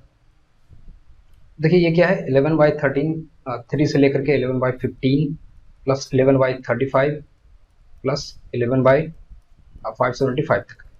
अब 11 को पहले हम कॉमन करेंगे, फिर आप देखेंगे तो क्या बचेगा, 1/3 प्लस 1/15 प्लस 1/35 से लेकर के 1/575। अब 575 आप देखेंगे इसमें क्या होगा कि ये जो मल्टीप्लीकेशन बन रहा है, इसको आप क्या लिख सकते हो 1 इंटू 1/3, इसको क्या लिख सकते हो 1/3 इंटू 1/5 प्लस 1/35 को क्या लिख सकते हो 1/3 इंटू 1/5 इंटू 1/7 प्लस इसी तरीके से आप इसको लिखोगे, इसको क्या लिखोगे 575 को ध्यान से आप देखोगे तो क्या पता चलेगा आपको कि 500 प्लस 75 है ये।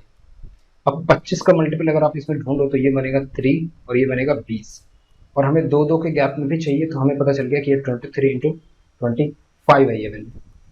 अब देखो ये एक इंपॉर्टेंट चीज़ है कि जैसे 1/15 का वैल्यू क्या है ना, कि अगर आप इसको माइनस के रूप में लिखना चाहोगे तो वो क्या करना पड़ेगा आपको, आपको 1/2 लिखना पड़ेगा और 1/3 माइनस 1/5 लिखना पड़ेगा। अगर आप इसको सब्सट्रैक्शन के रूप में लिखना चाहते हो 1/15 को तो ऐसे करना पड़ेगा। सिमिलरली जहाँ पे भी दो का गैप बनेगा, जैसे 25 भी है, 25 तो नहीं, 3 इंटू 5 यहाँ क्या बन रहा है 35, अगर ये 35 है तो आपको लिखना पड़ेगा 1/2 इंटू 1/5 माइनस 1/7, क्योंकि आपको पता है एलसीएम जो आप लोगों को 35, तो ये 7 माइनस 5 बनेगा और 2 बच जाएगा ऊपर में, इसलिए आपको 1/2 से डिवाइड करके रखना पड़ेगा, तभी आप डिवाइड करके कैंसिल होगा तो 1/35 आपको मिलेगा। तो 1/5 15 का वैल्यू हम डायरेक्ट यहाँ पे इस तरीके से रखेंगे। पहले हमने इसको नंबर निकाल लिया कि लास्ट नंबर क्या होगा, इसलिए मैंने मल्टीप्लीकेशन लिखा है। अब देखिए 1/3 का हम डायरेक्ट वैल्यू यहाँ पे लिखेंगे, वो क्या होगा 1 माइनस 1/3, लेकिन आपको पता है कि सारे में 2 आएंगे तो हम यहाँ से 2 हम यहाँ से मल्टीप्लाई कर देते हैं, ठीक है 1/2 मल्टीप्लाई कर देते हैं 11, ये 1/2 से मल्टीप्लाई हो गया 11 यहाँ पे रह गया, ठीक है। अब 1/3 का वैल्यू आप ऐसे डायरेक्ट लिख सकते हो, 1/15 का आप क्या वैल्यू लिखोगे 1/2 इंटू 1/3 माइनस 1/5, तो वही लिख रहा हूँ मैं 1/3 माइनस 1/5, क्योंकि 2 हमने सबसे बाहर कर डाला है, ठीक है। 1/35 का वैल्यू क्या लिखोगे 1/2 इंटू 1/5 माइनस 1/7, लेकिन 1/2 बाहर मल्टीप्लाई कर दिया हमने तो हम लिखेंगे 1/5 माइनस 1/7। सिमिलरली आपको इसी तरीके से आपको लिखना पड़ेगा 1/23 माइनस 1/25। अब यहाँ से देखना आप क्या होगा 1/3 1/5 ये सब सारे वैल्यू कैंसिल आउट हो जाएंगे, आपको फाइनल वैल्यू क्या बचेगा 11/2 इंटू 1 माइनस 1/25, जो कि आपको बनेगा 24/25। अब यहाँ से ये वैल्यू 12 टाइम्स जाएगा और आपको फाइनल वैल्यू मिल जाएगा 120 और 12 और 132/25। तो आपके फाइनल दोनों सीरीज को ऐड करने के बाद जो फाइनल वैल्यू बन रहा है ना वो कितना बन रहा है, मैं यहाँ पे लिखता हूँ फिर उसको कैलकुलेट करता हूँ। देखिए तो वो आपका फाइनल वैल्यू बन रहा है 132/25 प्लस 84/30। चाहो तो इसको कैलकुलेट भी कर सकते हो, एलसीएम लोगे तो कितना बनेगा 25 इंटू 13, 25 इंटू 13 होता है कितना, 3 बार और जाओगे 250 और 75 यानी 325। अब 325 तो आपको डिनोमिनेटर में चाहिए तो आप यहाँ से आंसर मार्क कर सकते हो, और बहुत पहले भी आप मार्क कर सकते थे और आपको जब पता चल गया था कि 13 आएगा मल्टीपल में, क्योंकि 13 आपको कैंसिल आउट होगा नहीं, तो 13 जैसे पता चला था तो आप 13 का मल्टीपल देख करके वैसे भी आंसर लगा सकते थे। लेकिन मैं कैलकुलेट करा रहा हूँ यहाँ पर तो मैं करा देता हूँ। अब 25 से डिवाइड करोगे तो 30 से मल्टीप्लाई करना पड़ेगा 1320, और 3 बार और जाओगे 390 396, ये होगा 6 11 का 1 6 1 7 1716, 1716 प्लस तो 25 गुना 84 करना है तो क्या करना पड़ेगा, मैंने बताया था कि 25 को कैसे लिखना होता है। अब 25 को कैसे लिखोगे, वो लिखोगे 100/4, अब यहाँ से 4 से डिवाइड होगा 21 यानी 2100। यानी 2117 3816/325, ये हो गया आपका फाइनल आंसर 3816/325। तो इस तरीके से आपको सीरीज ध्यान रखना, आप कोशिश करना कि आप इसको अच्छे से ध्यान रख लो, कहीं कॉपी में आप नोट डाउन करो और उसको अच्छे से ध्यान रखना ये सीरीज को खास करके। चलिए नेक्स्ट देखते हैं, फिर से दोबारा ये सब सवाल बन सकते हैं आपके एग्जाम में। देखिए बोल रहा है Rohit income is 32,000 if its expense is 30% of the total income then saving. Saving क्या होगा, 70% होगा इसका, 7 से मल्टीप्लाई करो, 210 और 14 224 हो गया आपका आंसर। चलिए next, ratio of monthly income of A और B is 4:5, ratio of monthly saving of A is to B is A and B is 14:19. If monthly expenditure of A and B is 1200 each, then find the difference between the monthly income of A and B. देखिए इसको आप दो तरीके से कर सकते हो, पहला कि आप फ्रैक्शन के टर्म्स में ही करो, जो आपको रेशियो दिया हुआ है इसके टर्म्स में ही करो, और दूसरा भी मैं करके बताता हूँ। पहले मैं रेशियो से आपको सिखाता हूँ।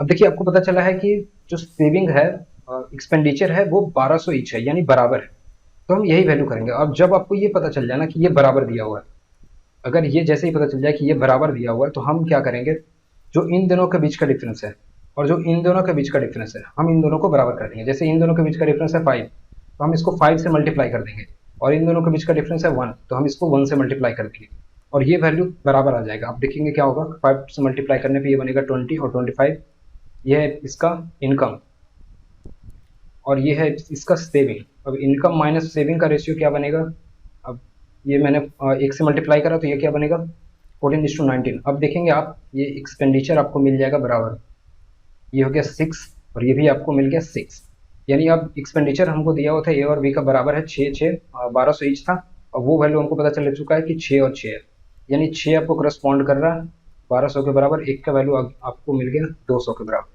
क्या पूछ रहा है आपको, difference between the monthly income of A and B, ये क्या है 5 इंटू 200 करोगे तो ये मिल जाएगा 1000 बराबर, ये हो गया आपका आंसर। पहला तरीका तो ये था। अब दूसरा तरीका मैं बताता हूँ, ये भी आसान है, ये भी बहुत ज़्यादा मुश्किल नहीं है, मैं भी इन दोनों में से किसी को भी इस्तेमाल कर लेता हूँ जैसे जरूरत पड़ता है। ये आपको होगा कि ये आप डिजिट के टर्म्स में कर सकते हो, इंटीजर में ही आपका आंसर रहेगा और निकल जाएगा। और दूसरा तरीका ऐसे भी कर सकते हो कि मैंने माना 4x और 5x। अब देखिए इसमें भी क्या है कि अगर ये इनकम है और इसमें मैं एक्सपेंडिचर माइनस कर दूँ, ठीक है, अगर मैं एक्सपेंडिचर माइनस कर देता हूँ, इनकम माइनस एक्सपेंडिचर, तो आपको क्या मिलेगा, ये मिलेगा आपको सेविंग, और सेविंग का ही रेशियो आपको दिया हुआ है 14/19 के बराबर। अब यहाँ से आप वैल्यू x का कैलकुलेट कर सकते हो।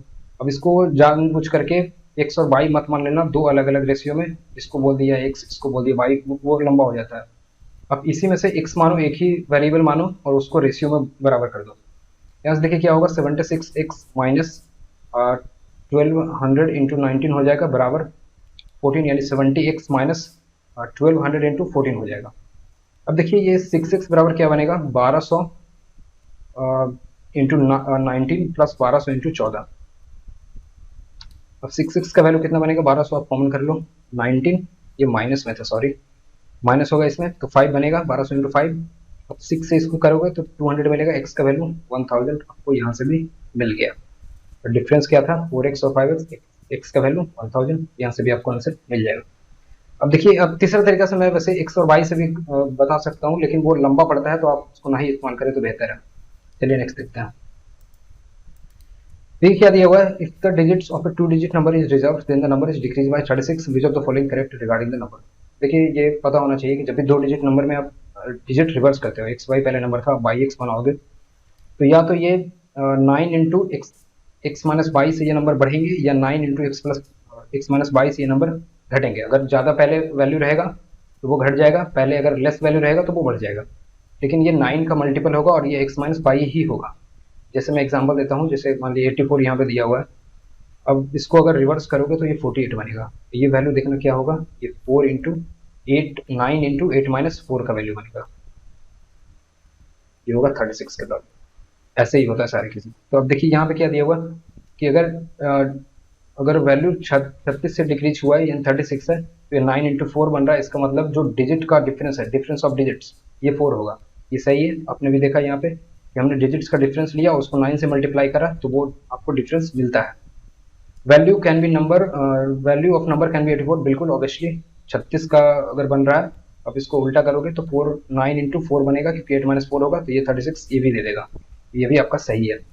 दोनों आपका सही हो गया। The number is always a composite number, ये गलत हो जाएगा, क्यों? कंपोजिट नंबर क्या होता है? कंपोजिट नंबर वो सारे नंबर होते हैं, वन और प्राइम नंबर के अलावा सारे नंबर कंपोजिट होते हैं। तो अब इसमें देखा ना, प्राइम नंबर भी हो सकता है, जैसे 73 मैंने लिया, 73 को आप अपोजिट करोगे तो 37 बनेगा। अब ये भी आपको 36 का डिफरेंस देगा, क्योंकि 9 इंटू 7 माइनस 3 करोगे आप 4 बनेगा, तो 36 का डिफरेंस तो ये भी देगा, लेकिन ये एक प्राइम नंबर था। तो जरूरी नहीं है कि नंबर ऑलवेज कंपोजिट हो, प्राइम नंबर भी आपको नंबर दे सकते हैं। तो ये गलत हो गया, आपका आंसर क्या होगा? 1 एंड 2। चलिए नेक्स्ट देखिए, ये साइन 58 अपॉन कॉस 32 है। अब इसको भी आप लिख सकते हो साइन 58 के बराबर। तो ये दोनों कैंसिल आउट होकर आपको मिल जाएगा 3, और ये भी कैंसिल आउट होकर आपको मिल जाएगा 3। तो बेसिकली आपको क्या ध्यान रखना है कि cos theta upon sine 90 minus theta, जब भी ये दोनों का सम कॉस और साइन अपोजिट में हो और आपको ये इन दोनों का सम जो है वो 90 डिग्री मिले, तो वो सीधे 1 हो जाते हैं। ठीक है, ये भी देखना, आप साइन और कॉस है और दोनों का सम आपको 90 डिग्री मिल रहा है, तो ये भी 1 हो जाएंगे। इसलिए 3 + 3 जो बनेगा वो 6 के बराबर बनेगा। ये हो गया आपका। चलिए नेक्स्ट देखिए, 98 the slant height of A cone is 20 centimetre, area of base. अच्छा, एरिया ऑफ बेस 616 देख के आपको समझ में आना चाहिए कि आर बराबर क्या दिया हुआ है? 14 centimetre. What is the curve area of cone? Pi R L होता है, पाई आर दिया हुआ 14, एल का वैल्यू कितना दिया हुआ? 20।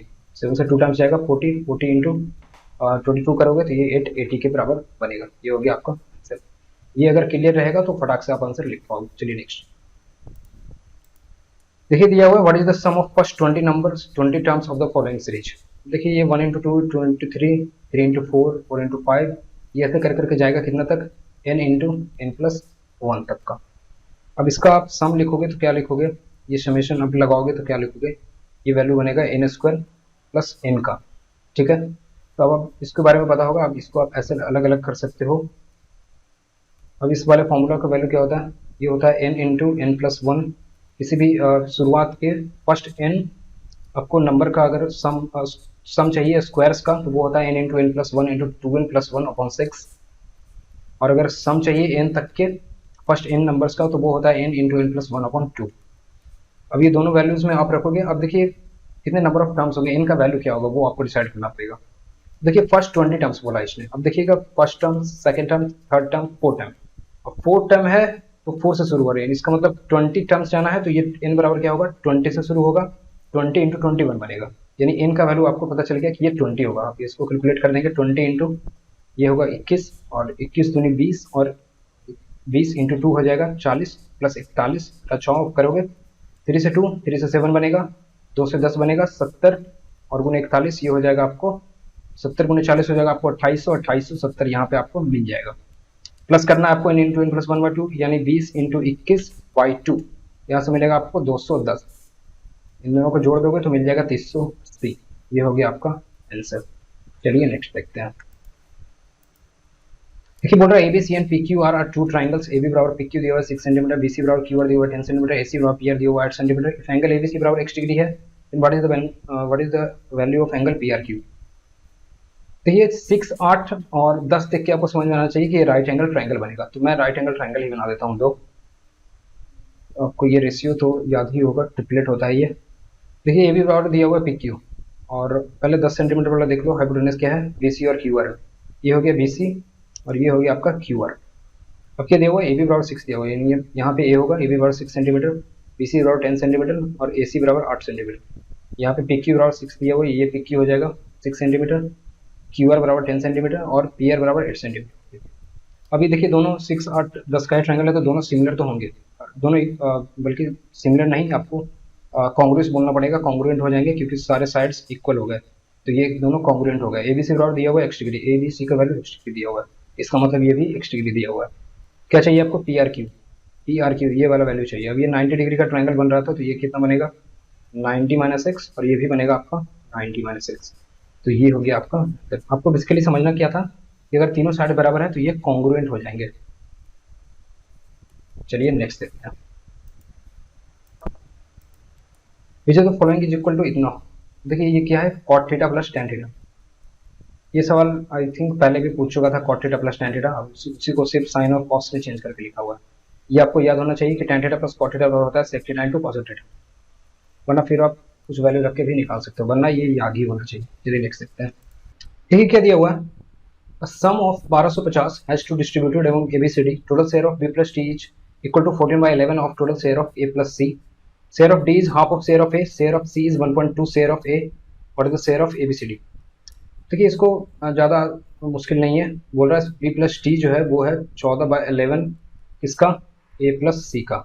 अब यहाँ से ए प्लस सी और बी प्लस डी का रेशियो लिख सकते हो, ए प्लस सी ये हो गया 14/11।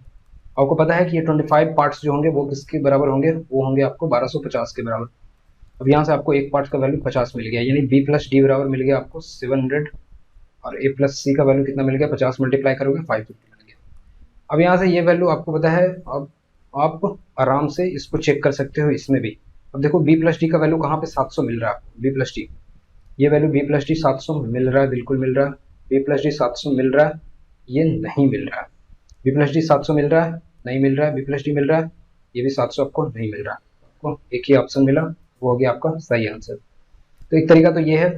फिर आप दूसरा सी के टर्म्स में, आपको ए के टर्म्स में दिया हुआ है, सी दिया हुआ है। आप यहाँ से ये भी बोल सकते हो कि सी बराबर जो होगा 1.2 ए होगा, यानी 2.2 ए का वैल्यू दिया हुआ है आपको 550 के बराबर। आप यहाँ से क्या करोगे, 11 से 2 टाइम्स जाओगे, 11 से 500 टाइम्स, यानी ए का वैल्यू आपको मिल जाएगा 225 के बराबर। फिर आप सी का वैल्यू वैसे ही लिख सकते हो 1.2 टाइम्स, यानी सी का वैल्यू 300 हो जाएगा। इस तरीके से आप सारे वैल्यूज लिख सकते हो। फिर आपको सी और डी के बीच शेयर ऑफ टी दिया हुआ है, ए के बीच ए के आधा 125 ये मिल जाएगा। तो आप ऐसे भी वैल्यूज लिख सकते हो, और नहीं तो ऑप्शन का भी इस्तेमाल इसके बाद आप कर सकते थे। चलिए नेक्स्ट देखते हैं। देखिए दिया हुआ x प्लस 1/x का वैल्यू आपको बेसिकली बता रखा है कि वो √3 है। अब इस वाले वैल्यू को आपको एक चीज इससे रिलेशन में क्या याद होना चाहिए कि x³ प्लस 1/x³ का वैल्यू क्या होता है, वो होता है 0। अब देखिए ये वैल्यू अगर आपको आइडिया है तो आप क्या करोगे, इसका स्क्वायर करोगे तो 1/x⁶ प्लस 1/x⁶ प्लस 2 बराबर क्या बनेगा, 0। तो x⁶ प्लस 1/x⁶ का वैल्यू बनेगा -2। ये आप क्विकली लिख सकते थे। चलिए नेक्स्ट देखते हैं। देखिए क्या बोल रहा है, A can do 1/4 part of A work in 9 days, यानी ए टोटल काम कर सकता है 36 दिनों में। B can do 2/3 part in 28 दिन, यानी 2 से कैंसिल आउट करेंगे तो 14, ये कर सकता है 42 दिनों में। बी कर सकता है 42 दिनों में। Working together in how many days, A and B can complete the whole work. देखिए आपको एलसीएम लेना पड़ेगा, तो बड़े वाले को आप पहले ले लोगे। देखिए इसमें 6x7 है और इसमें 6x6, इसका मतलब आपको 6 इसमें एक और जोड़ना पड़ेगा, देना पड़ेगा। 42 तो आपके पास सही था, यानी एक ए का एफिशिएंसी कितना हो जाएगा, ये हो जाएगा 7 जब आप डिवाइड करोगे। बी का एफिशिएंसी कितना हो जाएगा 6, यानी आपको जो टोटल डेज लगेगा वो कितना लगेगा, इसको मल्टीप्लाई करना है 240 और 12 यानी 252 बटा ये 13 हो जाएगा। ये आपका आंसर हो गया। चलिए नेक्स्ट देखते हैं। छोटे सवालों को आपको क्विकली करना चाहिए ताकि आपका समय बच सके, जो अच्छे सवाल है उनमें आप लगा सको। What is the sum of centre number form by the sectors representing company of F and A. F and A 40% represent कर रहा है, 40% का मतलब क्या हुआ, 144, 36 गुना 4, ये हो गया आपका 144 डिग्री के बराबर। चलिए नेक्स्ट देखते हैं। ये हो गया हमारा 98 नंबर का सवाल। देखिए फिर से आपको कॉस थीटा दिया हुआ है और साइन 90 माइनस थीटा दिया हुआ है। जब भी इन दोनों का सम 90 माइनस थीटा दिया हो, जब भी इन दोनों का सम 90 के बराबर होगा ये 1 हो जाएंगे। ये वैल्यू हो गया आपका 1। और सेक और कॉसिक के साथ भी सेम रिलेशन है, तो अगर ये दोनों जोड़ के 90 मिल रहा है आपको तो ये बन गया 3। माइनस में 2 क्या करोगे, और कॉसिक दिया हुआ है, कॉसिक बेसिकली आपको यहाँ पे साइन 40 दे देगा। कॉसिक 40 को आप साइन 40 लिख सकते हो नीचे में, साइन 40 और फिर से कॉस और साइन का सम अगर 90 हो गया तो ये -2 के बराबर मिल जाएगा। तो 4 - 2 का वैल्यू आपको 2 मिल गया। ये हो गया आपका आंसर। 99 में देखते हैं क्या दिया हुआ। बोल रहा PQR is an equilateral triangle and centroid of triangle PQR is point A। If the side of triangle is 12 centimetre, what is the length of P। देखिए बोल रहा है कि PQR इक्विलैटरल ट्रायंगल है PQR, और इसका सेंट्रोइड में point A है। अब देखिए सेंट्रोइड और आपका एंगल बाइसेक्टर या फिर आपका इसमें जो भी angle bisector, interior angle bisector सारे एक ही जगह पर मिलते हैं। तो अगर ये सेंट्रोइड बोला है तो ये आपका परपेंडिकुलर बाइसेक्टर भी होगा और एंगल बाइसेक्टर भी होगा, सारे पॉइंट एक ही जगह पे होते हैं। और आपका ये मीडियन भी होगा, मीडियन भी यहीं से गुजरेगा, सेंट्रोइड बेसिकली उसी को बोलता है। ये हो गया आपका ए। तो अगर ये लेंथ था 12 सेंटीमीटर, आपको पता होना चाहिए कि ये लेंथ कैसे होता है, ये हाइट भी होगा। मैंने आपको बता रखा है कि 2 वाले का एरिया और हाइट दोनों बराबर होता है, यानी 2 वाले का जो हाइट होता है वो √3 होता है। अब इसका अगर 2 वाले साइड से अगर ये 12 वाला साइड हो गया, इसका मतलब 6 टाइम्स हो गया, तो आपका ये वैल्यू भी कितना होगा 6√3 बन जाएगा। तो आपको पता चल गया कि आपका जो मीडियन है उसका लेंथ आपको पता चल गया 6√3। तो आपको चाहिए क्या चाहिए आपको, और लेंथ ऑफ पी ए चाहिए, यानी आपको सर्कम रेडियस का वैल्यू चाहिए। इसका मतलब आपको करना पड़ेगा 2/3 इसका, यानी बन जाएगा आपको 4√3 के बराबर। या फिर इसको आप ऐसे भी बोल सकते हो कि 2:1 के रेशियो में मीडियन डिवाइड करता है, 2:1 के रेशियो में 3 पार्ट्स करस्पॉन्ड कर रहे थे 6√3 को, तो 2 पार्ट्स किसको करस्पॉन्ड करेंगे 4√3 को, इसलिए आपका ये आंसर हो जाएगा। चलिए नेक्स्ट देखते हैं, लास्ट। देखिए ये है लास्ट सवाल, और मैं इसको बेसिकली मैं इसके बाद अगला जो वीडियो लाऊंगा वो इसके ऊपर लाऊंगा। इसके कुल मिला के 6 फॉर्म्स होते हैं, तो मैं आपको सारे के सारे याद करने का तरीका भी बताऊंगा। और ये सवाल आपको पता है ये 19 के मेंस में भी था, 18 के मेंस में भी था, 20 के मेंस में भी था, और 21 के मेंस में भी आया। तो ये हर बार मेंस में तो आ ही जाते हैं, हालांकि मुझे मेंस से पहले याद नहीं रहा, ध्यान नहीं रहा था, वरना मैं आपको ये बता देता कि ये सवाल तो आने ही वाला है। और इसके 6 फॉर्म्स होते हैं, मैं आपको सारे याद करवा दूंगा। वैसे मैं अभी सॉल्यूशन करवा देता हूँ इसका। पहले मैं कर देता हूँ जैसे मैं करता हूँ एग्जाम में, जैसे मैं करके आया मैं आपको बता देता हूँ पहले वैसे करने के लिए। पहले मैं इसको देखता हूँ तो मैं इसको साइन और कॉस में बदल देता हूँ। तो ये साइन अपॉन कॉस है, तो मैं कॉस से मल्टीप्लाई कर दूंगा, तो ये बन जाएगा sine theta, plus sec theta है तो 1 बन जाएगा, माइनस कॉस थीटा, फिर साइन थीटा, माइनस में 1 प्लस कॉस थीटा। अब मैं इसको देख के बोलूंगा क्या कि ये प्लस माइनस हो रहा है, तो आपको जो साइन जो रहेगा आपके आंसर में वो रहेगा पॉजिटिव, 1 दे देगा आपको साइन। तो 1 अगर पॉजिटिव है तो आपके आंसर में साइन पॉजिटिव होंगे। अगर साइन दोनों में पॉजिटिव है, ये वैल्यू सेक और टेन में बनेगी, यानी आपका वैल्यू क्या बनेगा sec theta plus tan theta. तो अब देख लो कौन सा value sec theta plus tan theta दे रहा है, तो ये वैल्यू आपको sec theta plus tan theta देगा, क्योंकि ये 1 अपॉन कॉस सेक थीटा और sine theta upon cos theta tan theta, ये वैल्यू दे दिया आपको। ये तो tan theta plus tan square theta देगा, तो ये वैल्यू गलत हो जाएगा। ये कॉट थीटा प्लस, ये सिमिलर है ऊपर वाला की तरह, ये भी गलत हो जाएगा। ये cosec theta plus cot theta दे रहा है, तो ये भी गलत हो जाएगा। आपको वैल्यू आंसर ये हो जाएगा। मैं सॉल्यूशन भी आपको इसको करके बता देता हूँ कि अगर आपको ये ना आता हो तो आप कैसे बना सकते थे इसको। चलिए मैं वो भी कर देता हूँ।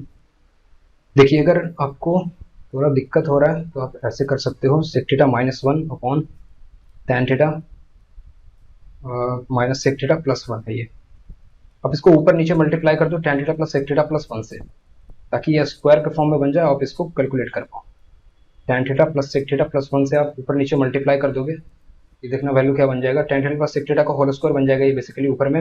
ये देखिए A plus B into A minus B का वैल्यू बन जाएगा, ए प्लस बी और ए माइनस बी, ये क्या बन जाएगा A square minus B square, यानी tan theta plus sec square theta, tan theta plus sec theta का होल स्क्वायर -1 बन जाएगा ऊपर में A square minus B square, और नीचे में क्या बन जाएगा tan theta plus 1, tan theta plus 1 और माइनस सेक थीटा, और tan theta plus 1 plus sec theta, यानी इसमें बन जाएगा टैन थीटा प्लस 1 का whole square minus sec square theta. ठीक है, इसको आप कैलकुलेट करेंगे तो क्या मिलेगा, मैं रसम मिटा देता हूँ, बड़ा बड़ा लिख दिया मैंने, इसको मैं मिटा रहा हूँ, कैलकुलेट मैं यहाँ से कर लूँगा। देखिए इसका स्क्वायर था, अब आप बुक में क्या लिखोगे टैन स्क्वायर थीटा, मैं छोटा छोटा लिखता हूँ, plus sec square theta plus 2 sec theta into tan theta, आपको -1 यहाँ पर लिखना है, और डिवाइड में क्या आपका आ रहा है tan square theta plus 1 plus 2 tan theta minus sec square theta. तो आप देखोगे कि टैन स्क्वायर थीटा प्लस 1 भी होता है सेक स्क्वायर थीटा, यानी ये दोनों कैंसिल हो जाएंगे इसके साथ। ऊपर में देखिए क्या बन रहा है सेक स्क्वायर थीटा -1, इसको भी हम बोलते हैं सेक स्क्वायर थीटा -1 को भी हम बोलते हैं tan theta, tan square theta. ऊपर में देखिए क्या बनेगा 2 tan square theta plus 2 tan theta into sec theta, tan theta into sec theta. ठीक है, नीचे में क्या बन रहा है 2 टैन थीटा, और 2 टैन थीटा को कॉमन कर लोगे, 2 टैन थीटा अगर आप कॉमन कर लोगे तो क्या बचेगा टैन थीटा बच जाएगा और प्लस सेक थीटा बच जाएगा, और नीचे में क्या बच रहा था 2 टैन थीटा। ये दोनों कैंसिल आउट हो जाएंगे और आपको फाइनल वैल्यू जो मिलेगा वो मिलेगा आपको sec theta plus tan theta का। तो आप ऐसे भी कैलकुलेट कर सकते हो, वरना मैं आपको अगला जो वीडियो लाऊंगा वो आपको इसके 6 के 6 फॉर्म्स आपको मैं शॉर्टकट तरीके से कैसे आपको निकालना है बस देखना है आपको और मार्क कर देना है। और साइन कॉस में तो रहेगा तो आपको कुछ चेंज भी नहीं करना, बस आपने देखा 2 सेकंड में आपने मार्क कर देना। तो मैं उसको 6 फॉर्म्स मैं आपको अगले वीडियो में लाऊंगा। चलिए तो फिर यही था, आपके 100 क्वेश्चन मैंने करवा दिए हैं, और मिलते हैं आगे के नेक्स्ट वीडियोज़ में। Thanks for watching.